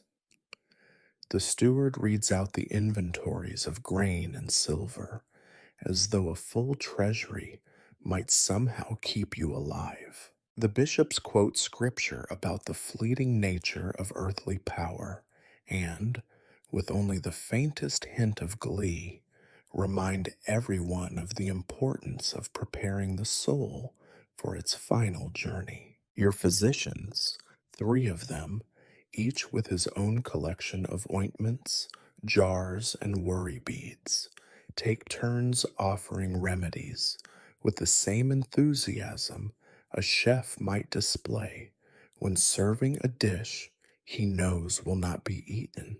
They suggest the application of cold compresses, the consumption of boiled water flavored with mint, the wearing of a red woolen sash to draw out bad humors.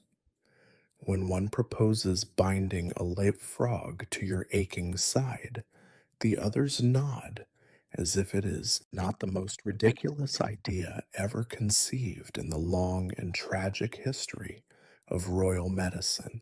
The priests, not to be outdone, intensify their efforts. Your chamber becomes a stage for a steady procession of relics, splinters of the true cross, bones of half forgotten saints, a jar of oil purportedly gathered from the tomb of a martyr. The air is thick with incense and the whispered repetition of prayers. Sometimes you feel as if you are drowning in piety, unable to catch your breath between the smoke and the endless invocations of divine mercy. The talk, inevitably, turns to your legacy. The counselors ask for your blessing on various decrees, urge you to clarify your wishes regarding succession, nudge you to name trusted guardians for the treasury and the young princes left at court. They do not say it, but you know what they are after: clarity, certainty, the stability that will keep their heads attached to their shoulders when you are gone. You find yourself tempted to confound them, to issue contradictory orders just to see the panic ripple across the chamber. But even this small act of mischief requires more energy than you can muster. Every now and then, the conversation lapses into an awkward silence. It is in these moments that the truth slips out, unspoken but inescapable. You are dying, and nothing anyone does, no law, no prayer, no concoction, will change that. You see it in the faces of your oldest friends, their smiles grown brittle, their eyes darting toward the door.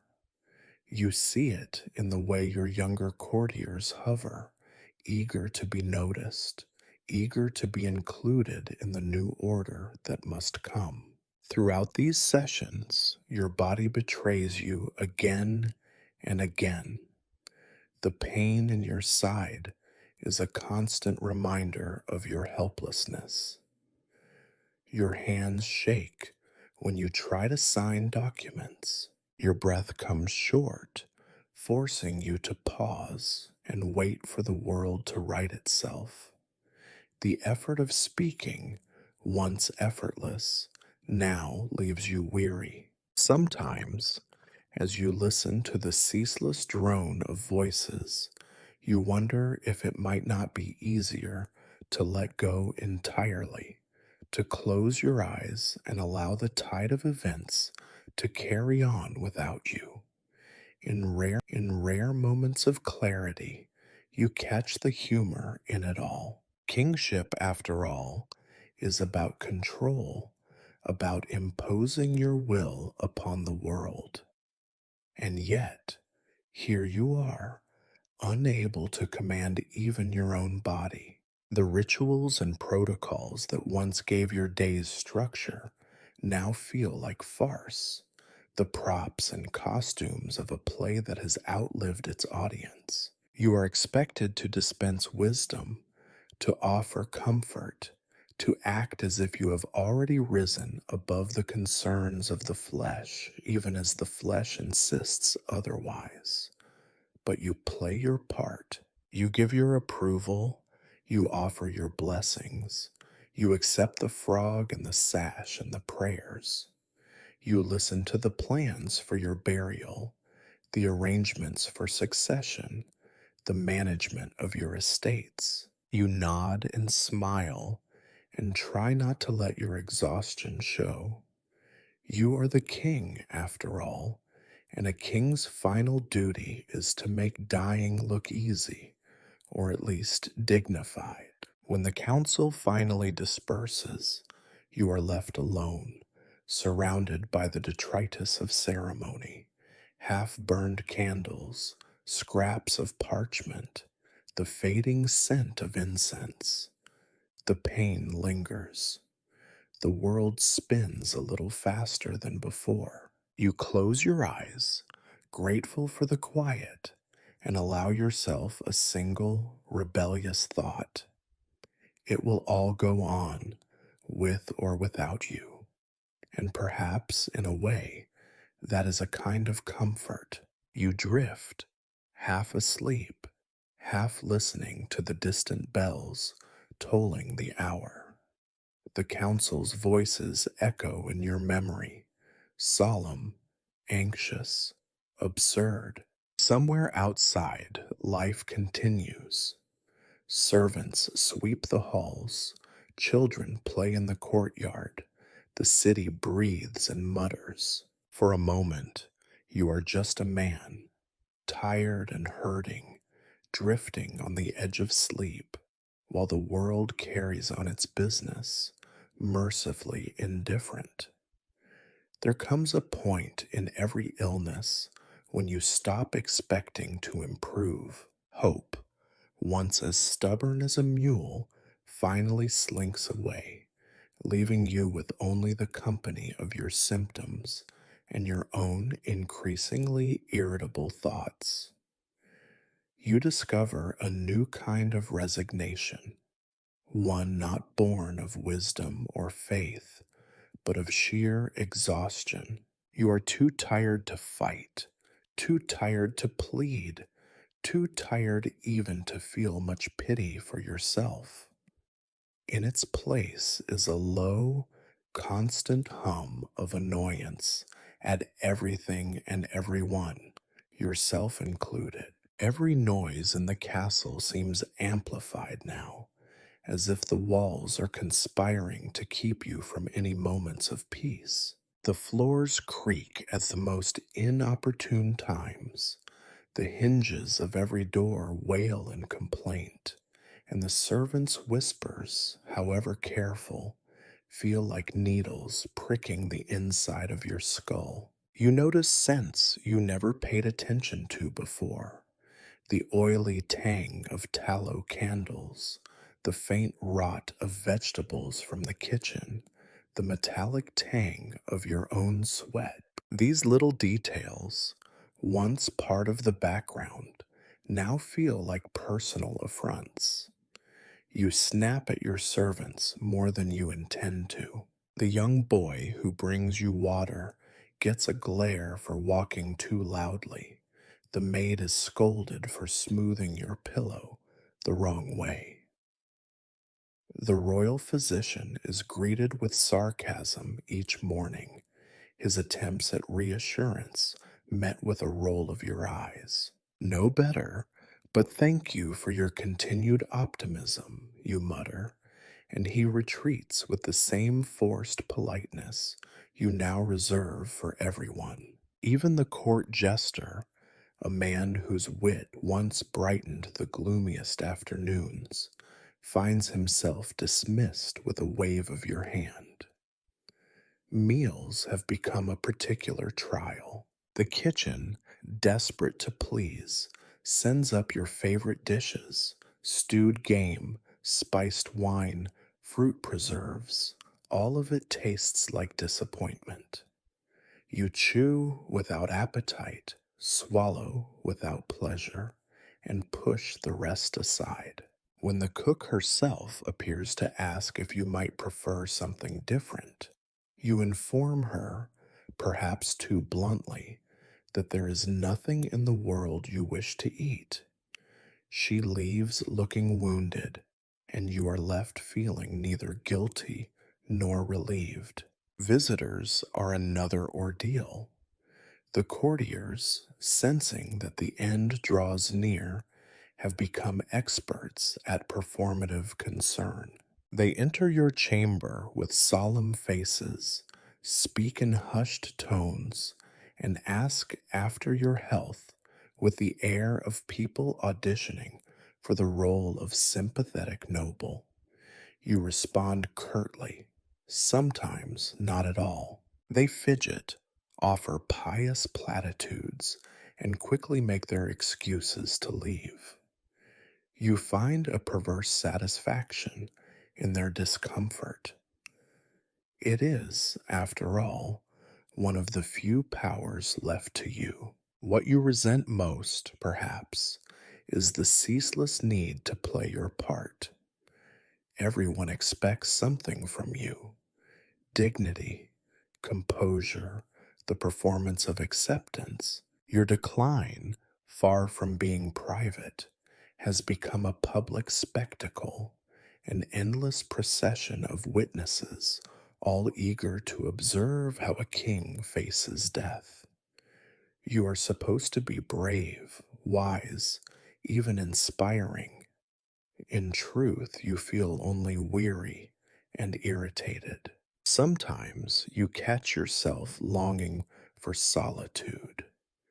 Even the endless company of pain would be preferable to the constant parade of well-wishers, officials, and priests. But privacy is a luxury you can no longer command. Even your thoughts are not entirely your own, constantly interrupted by the need to present yourself as something more than a sick, aging man losing his patience with the world.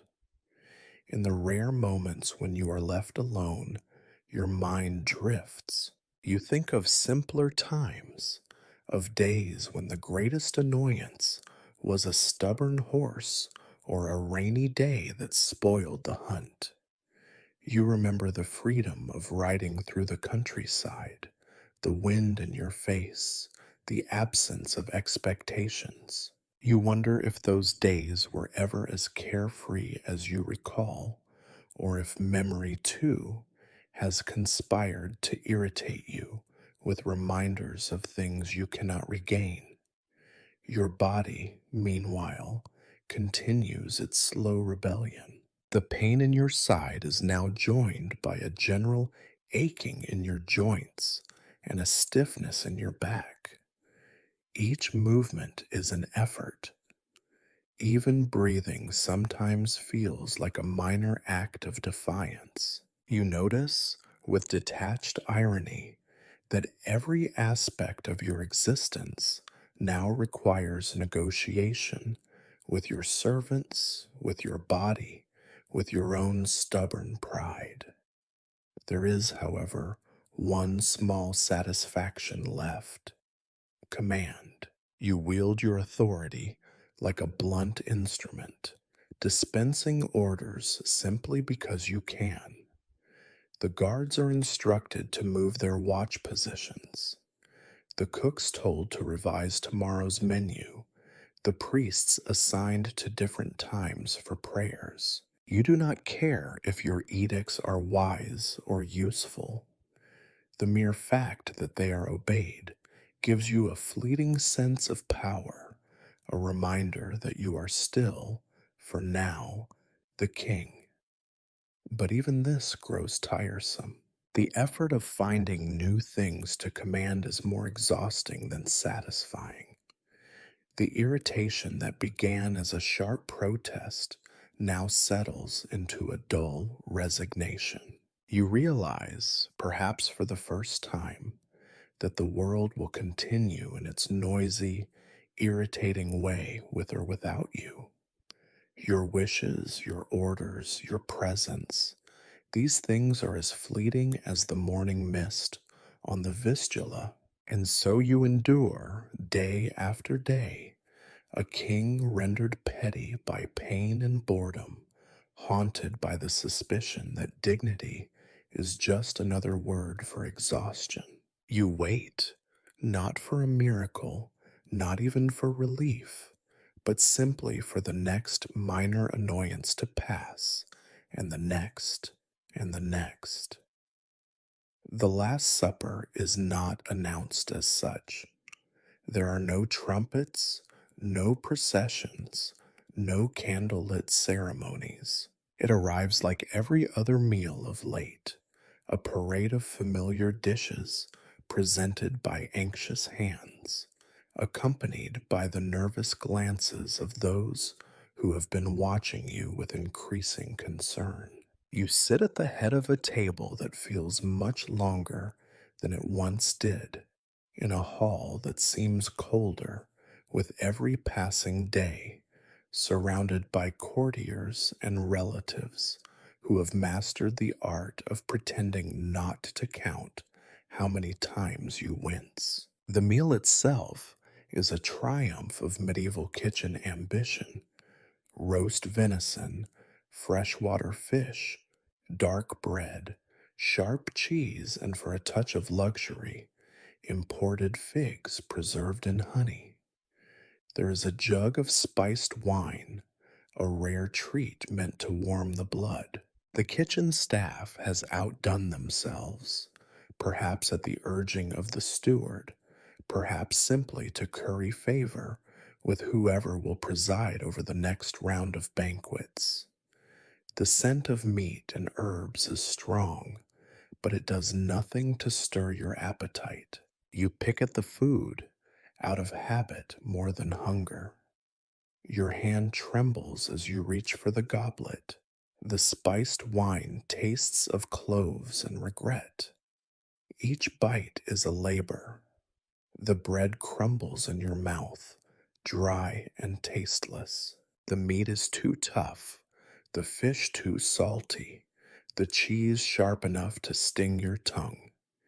Even the honeyed figs, once a delight, are nothing but cloying sweetness clinging to your teeth. You wonder, idly, if you have ever truly enjoyed any meal in this hall, or if the rituals of dining have always been just another duty.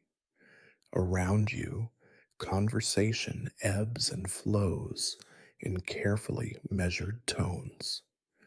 No one says what they are truly thinking. Instead, they discuss the weather, always colder than expected, always a little wetter or drier than tradition requires. They discuss the price of wool and the prospects for the spring planting. They mention in passing the latest news from distant lands, always with the subtle suggestion that it matters less than the fact of your presence sitting there in visible decline. Every so often, someone glances at your plate, at the uneaten food, At your hands resting limply on the tablecloth, you see the flickers of calculation behind their eyes. Who will inherit what? Who will gain favor when the old order finally collapses? Even the servants feel it. They move more slowly, as if walking through water, their faces carefully blank, their hands steady as they refill your cup or clear away a half finished dish. They have seen too many kings, too many slow deaths. They know how to act when a reign is ending. The only genuine conversation comes from your youngest nephew, who, oblivious to the tension, chatters on about a hunting dog and a troublesome goose. His story is both absurd and endearing, a reminder of the world outside your sickbed, a world that continues without regard for royal tragedy. You find yourself almost smiling as he mimics the sound of the goose flapping his arms. For a brief moment, the table feels alive, but the moment passes and the silence returns, thicker than before. A cough echoes down the hall. Someone shifts in their chair, and the measured performance resumes. You remember banquets past, celebrations and treaties, laughter and quarrels, feasts that lasted until dawn.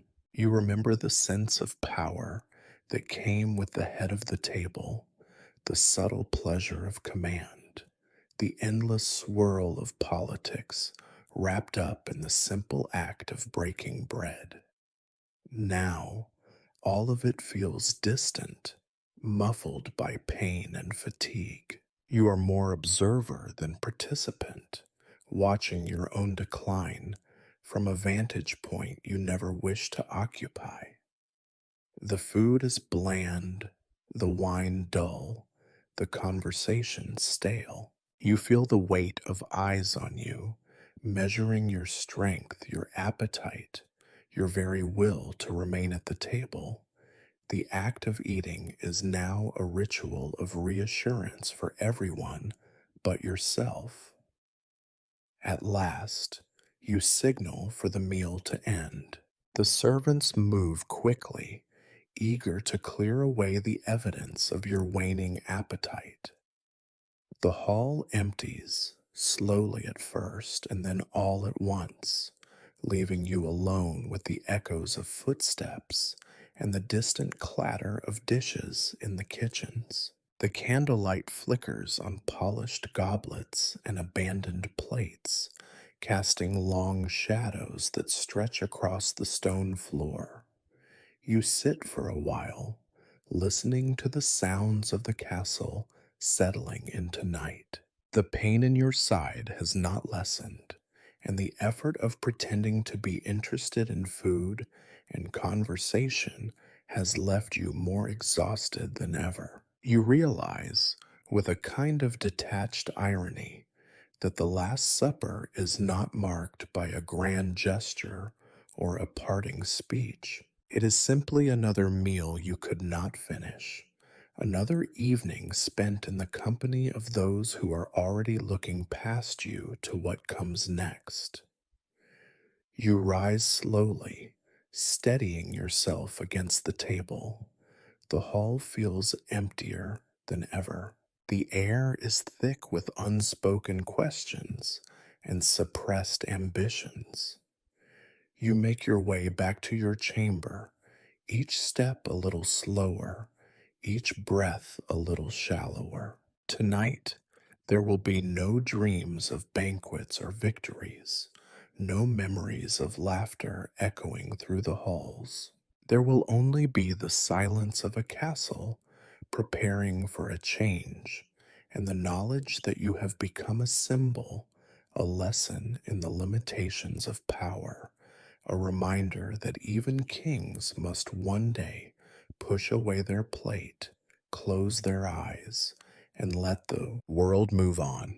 As your world shrinks to the size of your chamber, The castle erupts with religious fervor. It begins with the quiet arrival of priests, their black robes fluttering like nervous birds, their hands full of candles and relics. Soon there are more monks chanting psalms in low voices, altar boys carrying incense burners, even a bishop or two summoned from distant cathedrals. The air thickens with the scent of frankincense and beeswax until it feels less like a room than the inside of a reliquary. Your illness has become an occasion. No one says it aloud, but you see it in their eyes. This is not just the decline of a king, but a chance to display piety, to win favor with God, and more importantly, with those who will soon hold power. Your bed, once a symbol of royal authority, is now a stage for the theater of faith. Every corner of the room seems to host a new devotional object: silver crosses, bowls of holy water, oil lamps burning day and night, their wicks trimmed by the most junior clergy, as if trimming your fate itself. They mean well, or so you try to believe, but there is something suffocating about it all. The priests mutter prayers at your bedside, their voices a relentless drone that blurs into the clatter of rain against the windows. You are sprinkled with holy water, anointed with oil, draped in veils of incense smoke. At first, you submit out of habit. Kings are always expected to be more pious in death than in life. But as the days pass and your body grows weaker, you come to resent the intrusion. Faith, it seems, is not a private matter for kings. It is a public duty performed for the benefit of witnesses as much as for the soul. The relics parade past you in a ceaseless procession. The bones of saints, chipped and worn, are pressed to your forehead. Scraps of ancient fabric, supposed fragments of apostolic robes, are tucked under your pillow. You are encouraged to hold a rosary and murmur prayers, though your lips move without conviction. You wonder, not for the first time, whether any of this is for your sake, or if you are merely a prop in the ongoing drama of salvation.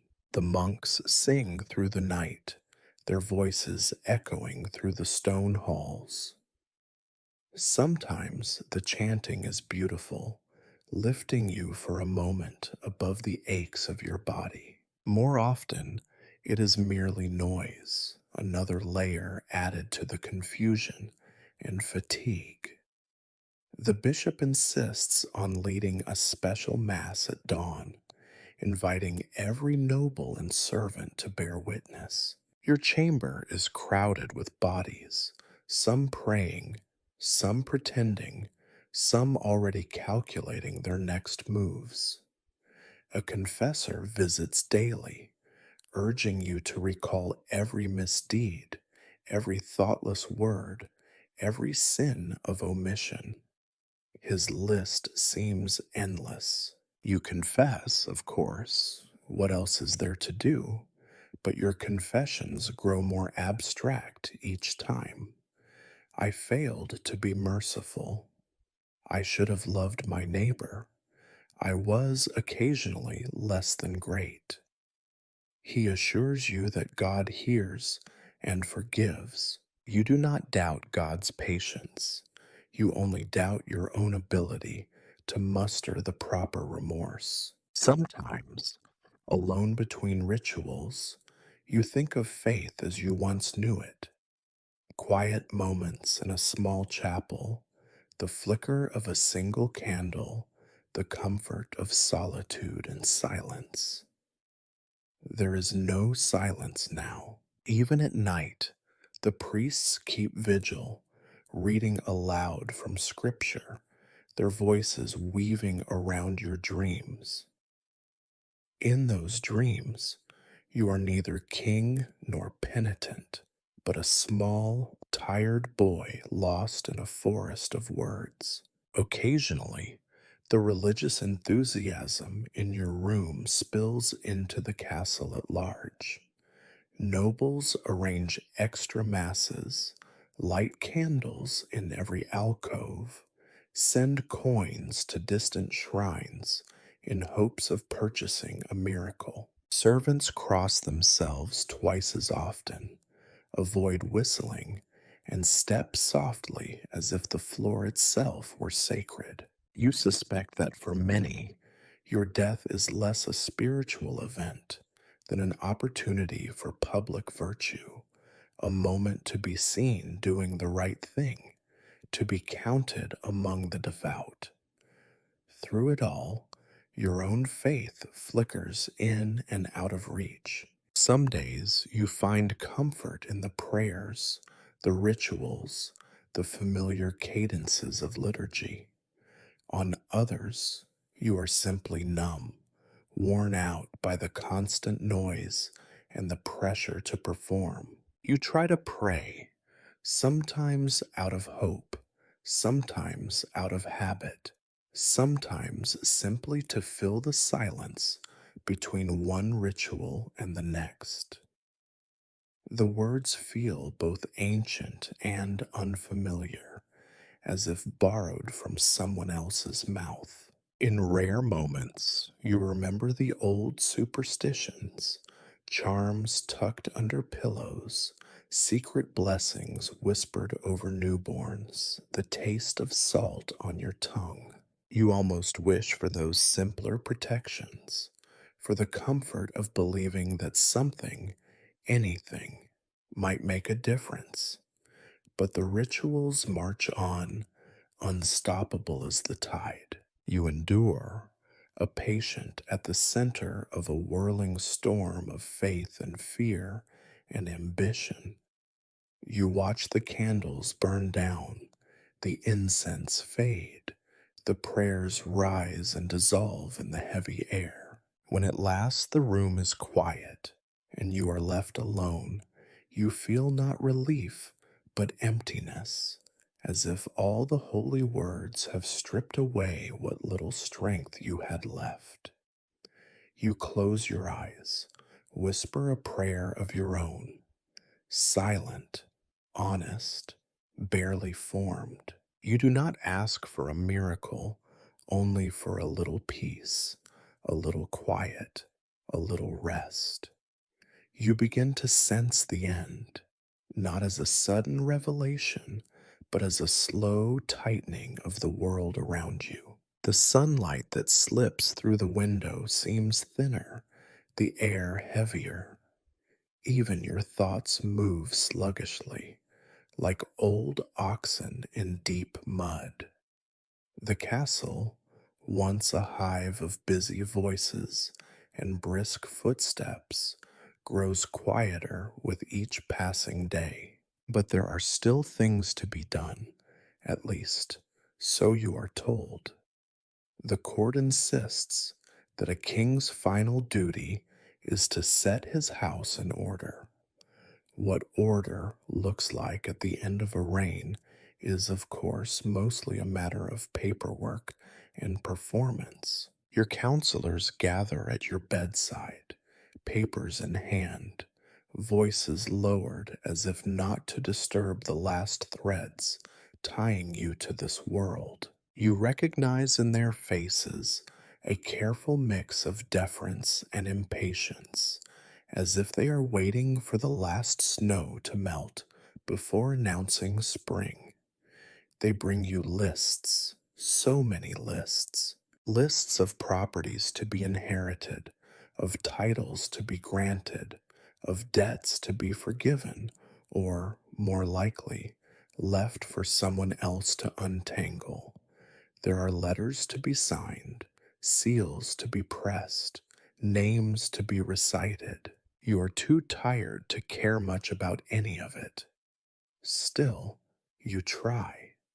You mark this cousin as the heir to that stretch of land, that nephew as the guardian of some distant castle, this loyal steward as the recipient of a silver cup he has always admired. You are urged to make these decisions quickly.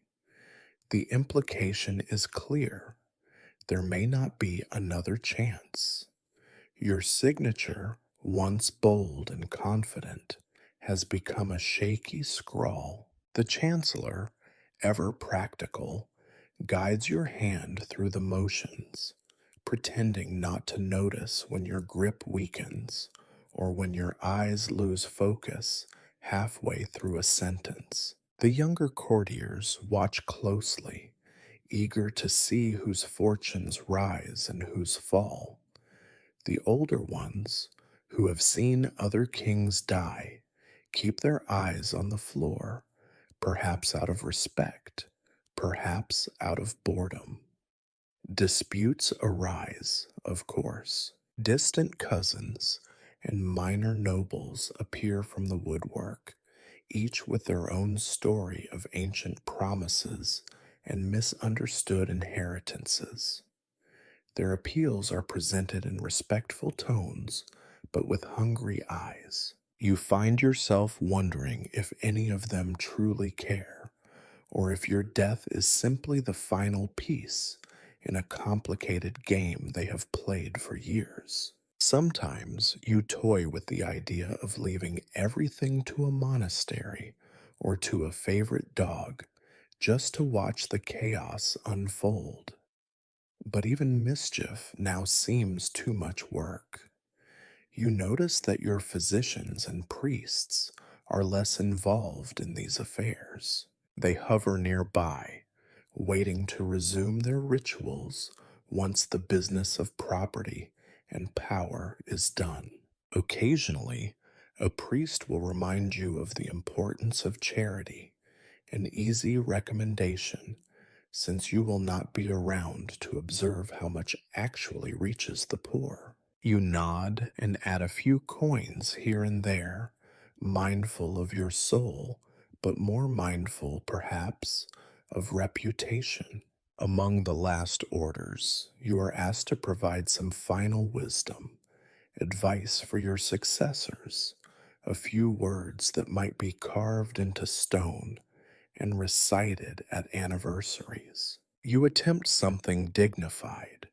Be just, be strong, be wary of flatterers. You are thanked, and your counselors assure you these words will be remembered. You doubt it. What most will remember are your mistakes, your indecisions, your unlucky timing. But you nod, playing your part. You are expected to receive certain visitors, ambassadors bearing condolences and subtle threats, bishops offering prayers for your soul and reminders of debts still owed to the church, family members with carefully rehearsed tears. Each meeting is another performance, another opportunity for those around you to demonstrate their loyalty, their ambition, their piety. You respond with the same phrases you have used for years, discovering that the language of dying is not so different from the language of ruling, repetitive, polite, and mostly ignored. Finally, there are the personal bequests. You remember old friendships, debts of gratitude, long forgotten promises. You send for a trusted servant and press a ring into his hand. You instruct your secretary to ensure a dowry for a loyal maid. You request that a certain tapestry be returned to the abbey where it was stolen decades ago. These small gestures, made in a haze of exhaustion, feel both necessary and trivial.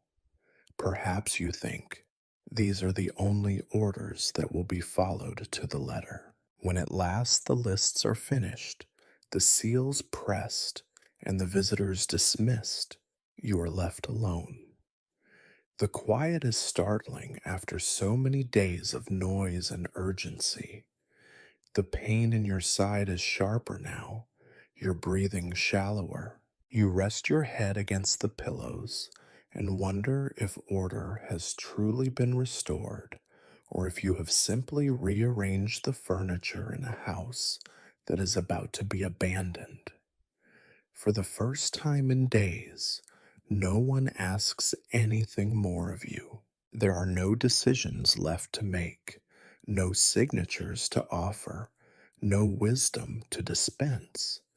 The castle returns to its rhythms, muted, expectant, patient. You close your eyes and feel a strange peace, fragile but real, as if the burdens you carried for so long have slipped quietly from your shoulders. You do not know what will become of your kingdom, your heirs, or your legacy. That, you realize, is not your concern anymore. You have given your last orders. The rest is silence. You would think, after so many weeks of decline, that the physicians would finally give up, acknowledge defeat, and step aside to let nature take its course. But medieval medicine is nothing if not persistent. As your body grows weaker, their efforts grow only more elaborate, as though they hope to outwit death by sheer enthusiasm. Your chamber is invaded daily by the parade of healers, each one more eager than the last to try one final remedy. The royal physician arrives with the dawn, eyes rimmed with sleeplessness, carrying his familiar arsenal of jars and knives. He examines you with the clinical detachment of a man who has measured the temperatures of dying kings before. He notes your shallow breathing, your sallow skin, the purple shadows under your eyes. He frowns as he prods your side, still swollen, still agonizing, and mutters something about humors that have lost their way, as if your insides are a badly planned banquet. He prescribes a bloodletting. Again, you wonder, not for the first time, how much blood a king can lose before he simply evaporates. The bowl is brought, the leeches applied, the blade set to your skin. It is not even the pain that bothers you, but the boredom, the same ceremony, the same false hope, the same muttered assurances that this will help balance the body. You wonder if your humors, like your patients, have simply decided to go elsewhere when the bloodletting achieves nothing except a greater sense of fatigue. They bring out the next round of remedies.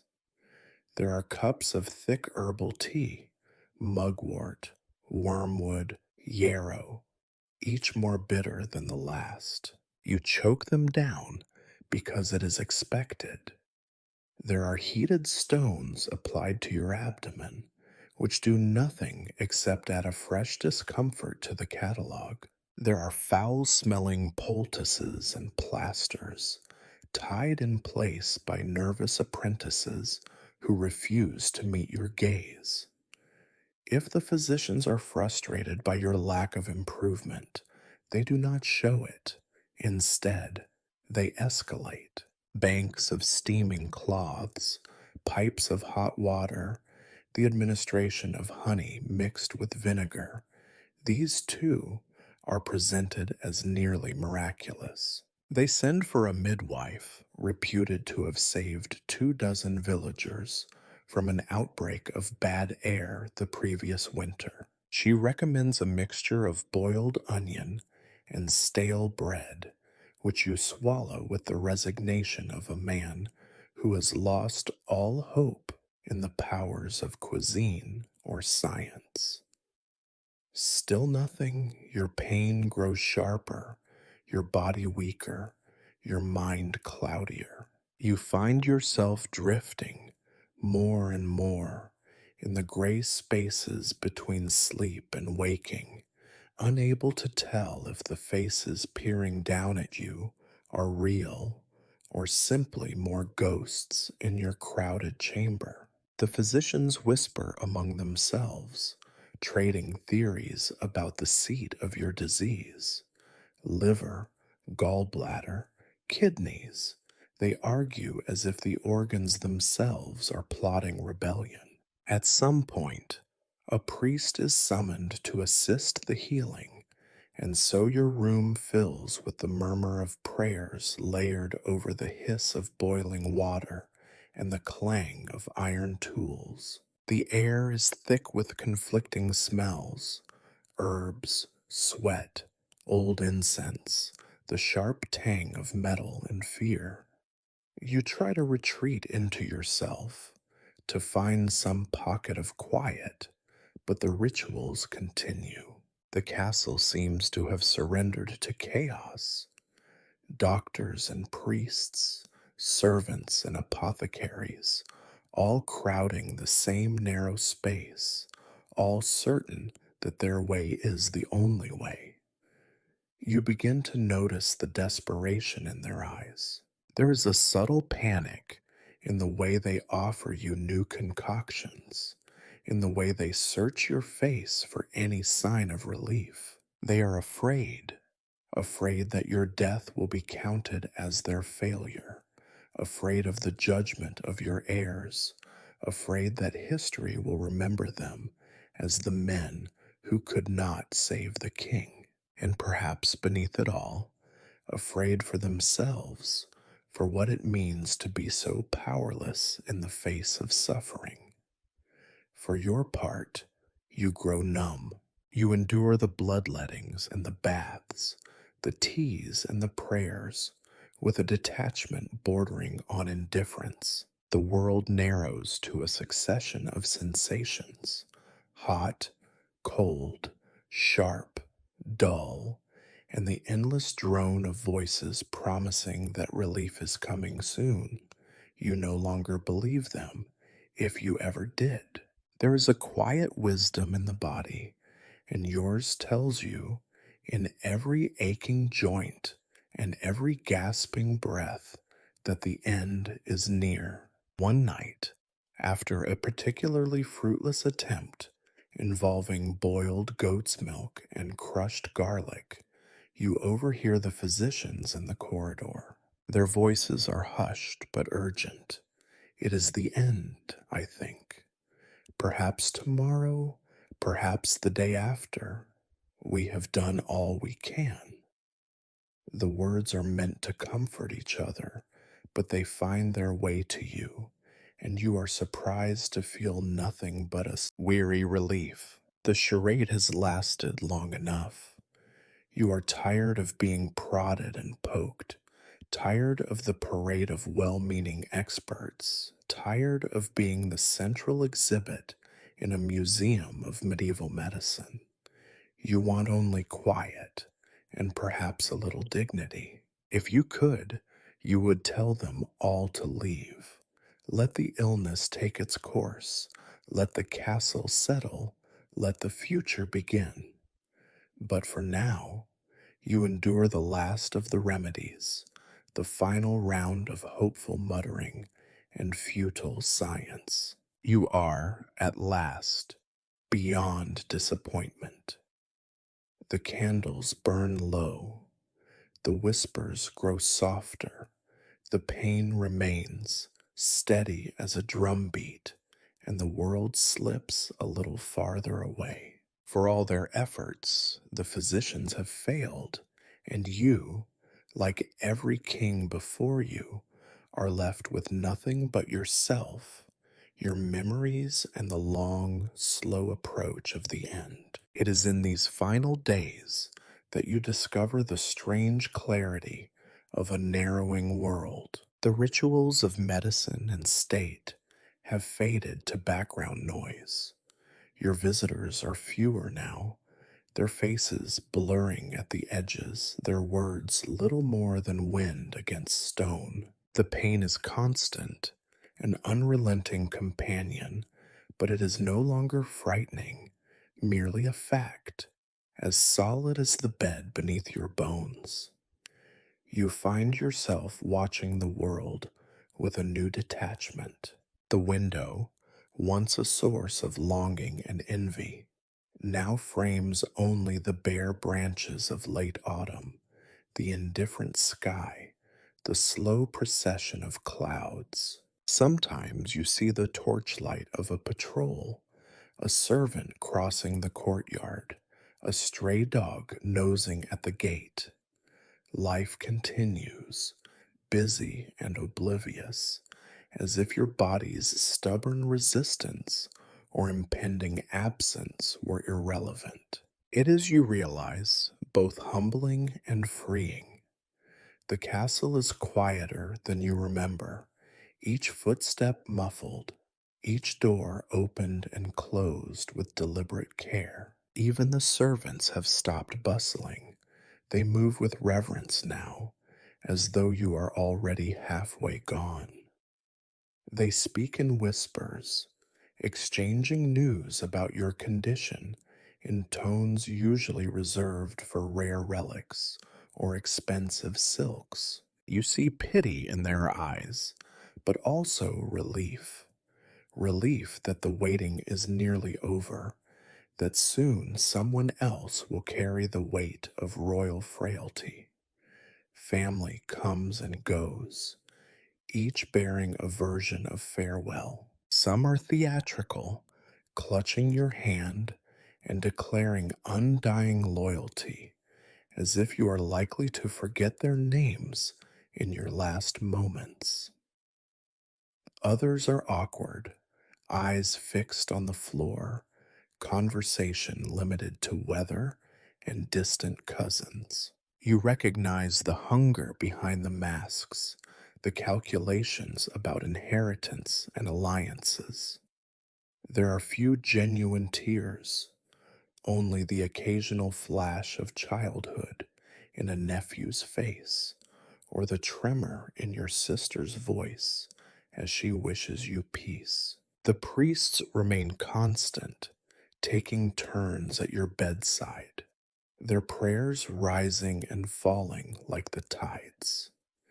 You let their words wash over you, neither comforted nor irritated anymore, simply too tired to resist. Sometimes you pray with them, quietly, the old words slipping from your lips almost of their own accord. Sometimes you drift away entirely, your mind wandering down corridors of memory, the laughter of a hunting party, the cold thrill of your first battle, the taste of honeyed wine at a summer feast. These memories are more real to you than the men and women gathered in your chamber.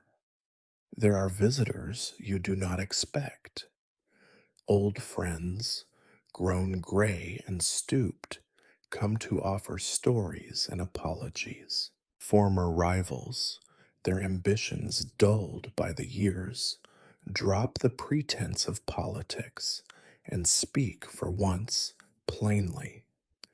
You are surprised by the warmth you feel for some, by the utter indifference you feel for others. The past, it seems, has shrunk, reduced to a handful of faces and a handful of regrets. You make an effort to say your own goodbyes, but words feel awkward now, too formal, too heavy. You murmur thanks to those who have served you faithfully, ask forgiveness from those you have wronged, offer blessings to those who remain. The confessor assures you that these simple gestures matter, that they are signs of a soul ready to depart. You do not argue. You have found that in the end, it is easier to let others narrate your virtue than to protest. There are times when you are alone, when even the most vigilant attendants Withdraw for a moment. These are the moments you cherish. The quiet is profound, broken only by the slow tick of the clock, the creak of old timbers, the distant sound of a bell. In these silences, you let yourself drift, not thinking, not planning, simply being. You feel the shape of your own breath, the pulse in your wrist, the press of the sheets. It is a kind of peace, sharper and truer than all the blessings and ceremonies. You look back, but not too far. There is little comfort in counting victories or defeats, little satisfaction in the tally of treaties signed or castles built. You think instead of smaller things, a favorite horse, a child's laughter, the quiet beauty of a snow covered field at dawn. These are the memories that stay with you, stubborn and bright, refusing to be overshadowed by the business of kingship. You no longer fear what comes next. The pain is there, the weakness, the shortness of breath, but you have outlasted your terror. Death, when it comes, will be an end, perhaps an escape, perhaps only another doorway. The priests tell you to hope for paradise. The physicians, at last, have nothing left to say. You close your eyes more often, surrendering to sleep when it comes, content to let the world go on without your attention. Dreams and waking blur together, a garden from your youth, the warmth of the sun on your face, the sound of distant music. When you wake, you are surprised to find yourself still in the same body, still surrounded by the same quiet urgency. You wait, not with impatience, but with a sense of inevitability. The end will come, as it has for every king before you. It will come quietly, without fanfare, without the neat conclusion of a story or the neat judgment of history. It will come as it must, one slow breath at a time, until there are no more left to count. And as you lie there, you say goodbye to life, not in words or gestures, but simply by letting go. The castle, the kingdom, the endless lists and rituals and worries all recede. You remain for a moment yourself, tired, at peace, and finally ready. Night arrives quietly, as if reluctant to intrude on the final chapter of your reign.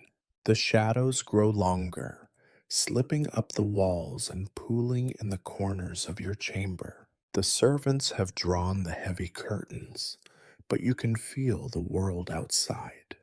The hush of the city, the distant barking of a dog, the slow turning of the stars over Krakow. The castle itself feels suspended, each stone, each timber, waiting with held breath. You are aware, in a distant way, that people have gathered outside your door. Their voices are low, their footsteps hesitant. The priest is there, reciting prayers more for the benefit of those in the corridor than for your soul. You can hear someone crying, softly, uncertain whether it is for you or for themselves. There are other voices, too, practical, brisk, already discussing what will happen next. This is how it always is. The living preparing for the work of mourning, even before the body has finished its struggle. You lie on your bed, propped among pillows, feeling the slow, uneven rhythm of your breath. The pain is distant now, a dull ache buried under layers of exhaustion. Your world has narrowed to the flicker of a single candle, the press of cool linen against your skin, the faint scent of wax and old incense. Your limbs feel heavy, impossibly far away. The ceiling above you is lost in shadow. For a while, you drift between sleep and waking. Images float by, faces from the past, landscapes you have not seen in years, moments of triumph and regret, all jumbled together. You see your father again, this time not as a stern judge, but as a silent companion. You see your mother's hands, steady and kind, braiding your hair on a childhood morning. You remember your first horse, wild and stubborn, the thrill of the chase across open fields.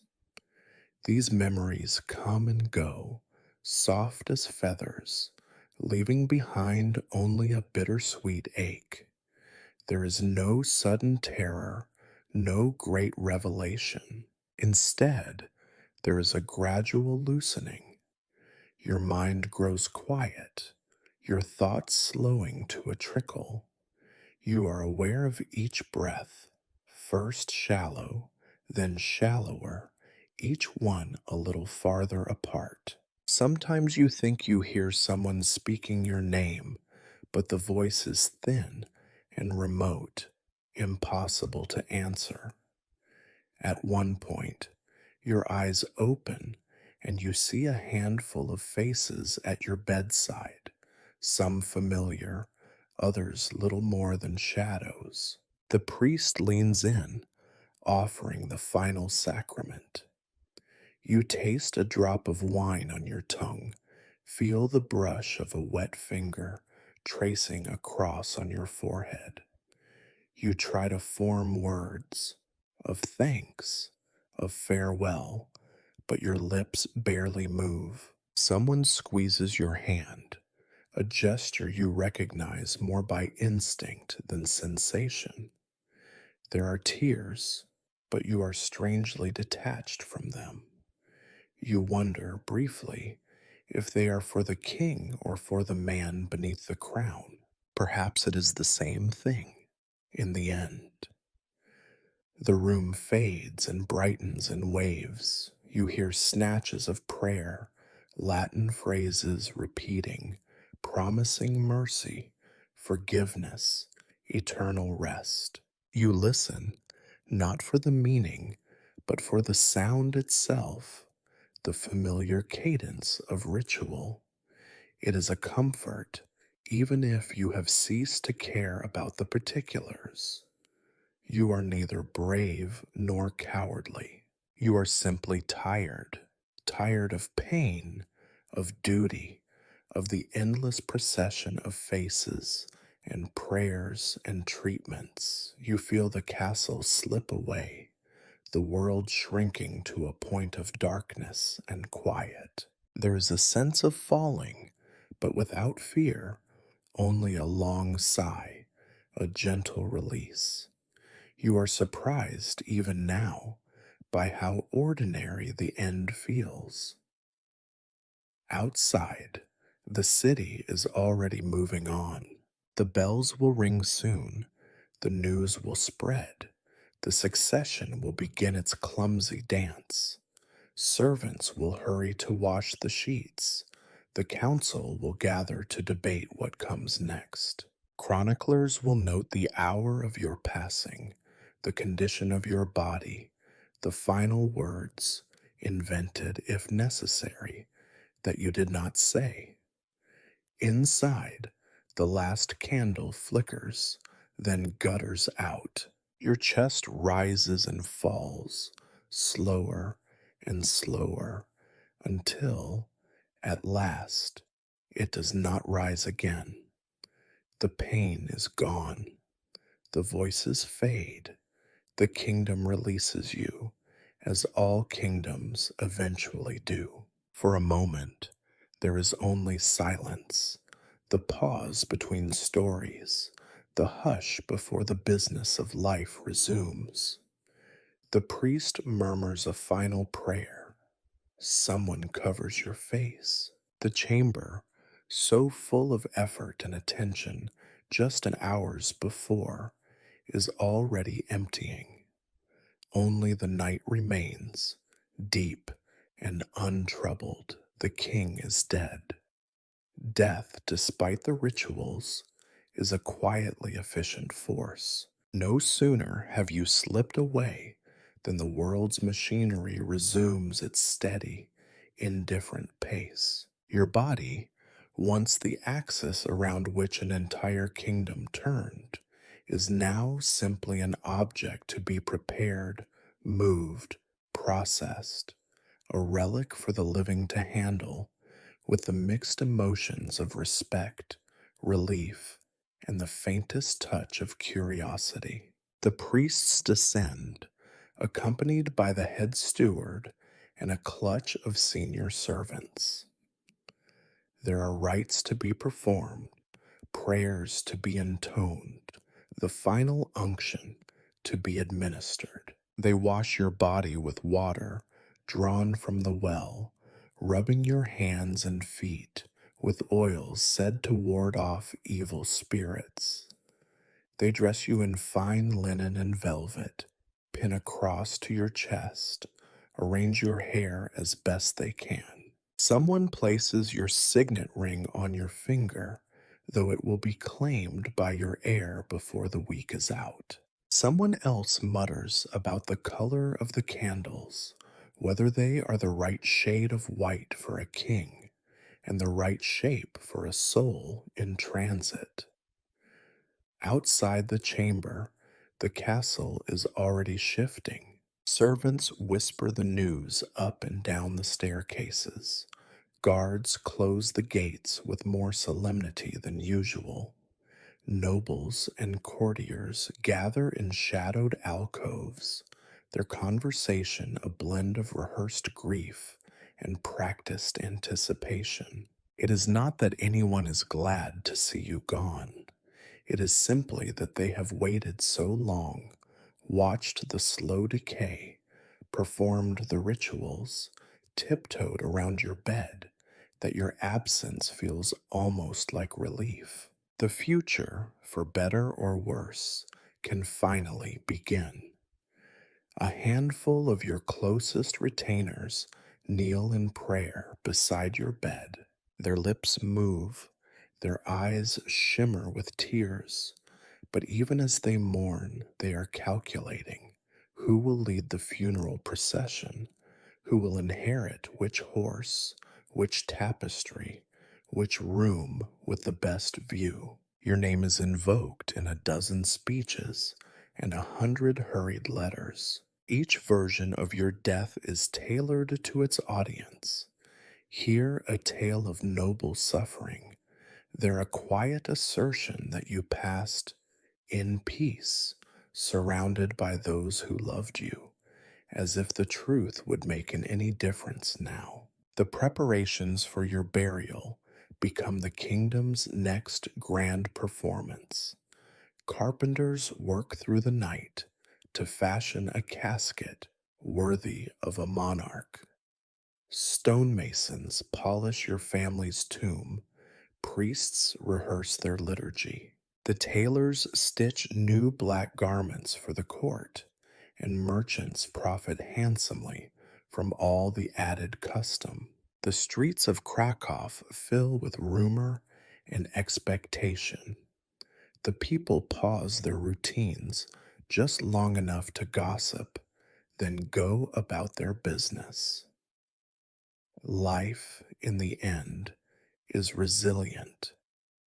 In the great hall, the council convenes in urgent, whispering clusters.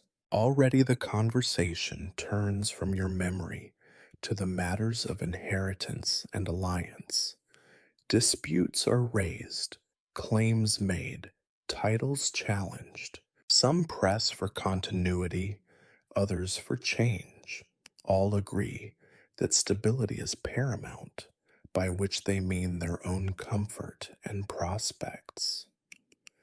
The old, slow world you once ruled begins to fracture, reform, shuffle itself toward new arrangements. The chroniclers take notes, yawning, marking your passing as one more page to fill. The funeral is a spectacle as expected. Candles by the hundred, banners hung black and gold, the air thick with incense and expectation. Eulogies are delivered, each one more forgettable than the last, full of phrases borrowed from every other royal funeral. A great king, a wise ruler, a faithful servant of God and his people. No one mentions the pain, the tedium, the quiet resignation of your final weeks. No one remembers how often you rolled your eyes at their rituals, how little faith you placed in the empty promises of cure or prayer. Once your body is placed in the tomb, the crowds thin. The priests retire to their vestries. The nobles drift to their lodgings, already planning the next feast, the next negotiation, the next hopeful alliance. The servants resume their chores, washing linens, sweeping ash, polishing silver. By dusk, only the grave diggers remain, filling in the last shovelfuls of earth, trading jokes about kings and worms and the hunger of the grave. Within days, your memory fades. The tapestries are rehung, the throne is dusted, new decrees are issued in someone else's name. A few loyalists linger by your tomb, lighting candles and muttering prayers. The children of the castle chase each other down the corridors, laughing at stories of the king who never smiled, the king who was always tired, the king whose death was quieter than the squeak of a mouse. Outside, spring arrives as it always does, slow and inevitable, greening the meadows and washing the walls with sunlight. The city stirs to life. Markets open, bells ring, oxen pull their heavy carts across the same stones. Your kingdom, so heavy in your hands, so burdened by your last days, does not grieve for long. The world has never been interested in grief, only in routine. Your name will be remembered, of course. It will appear in the annals, on coins, in the occasional sermon. Children will recite it in school, mostly to stay awake. Chroniclers will weigh your deeds. Historians will argue your place. But your death, like your life, will become another line in the great, grinding machinery of history. Another king gone, another page turned, and so, after you, only boredom, only the slow ticking of time, the rituals of the living, the endless cycle of sleep and waking, harvest and hunger, hope and resignation. The kingdom carries on, as it always has, the legacy of the dead fading into the humdrum lullaby of the present.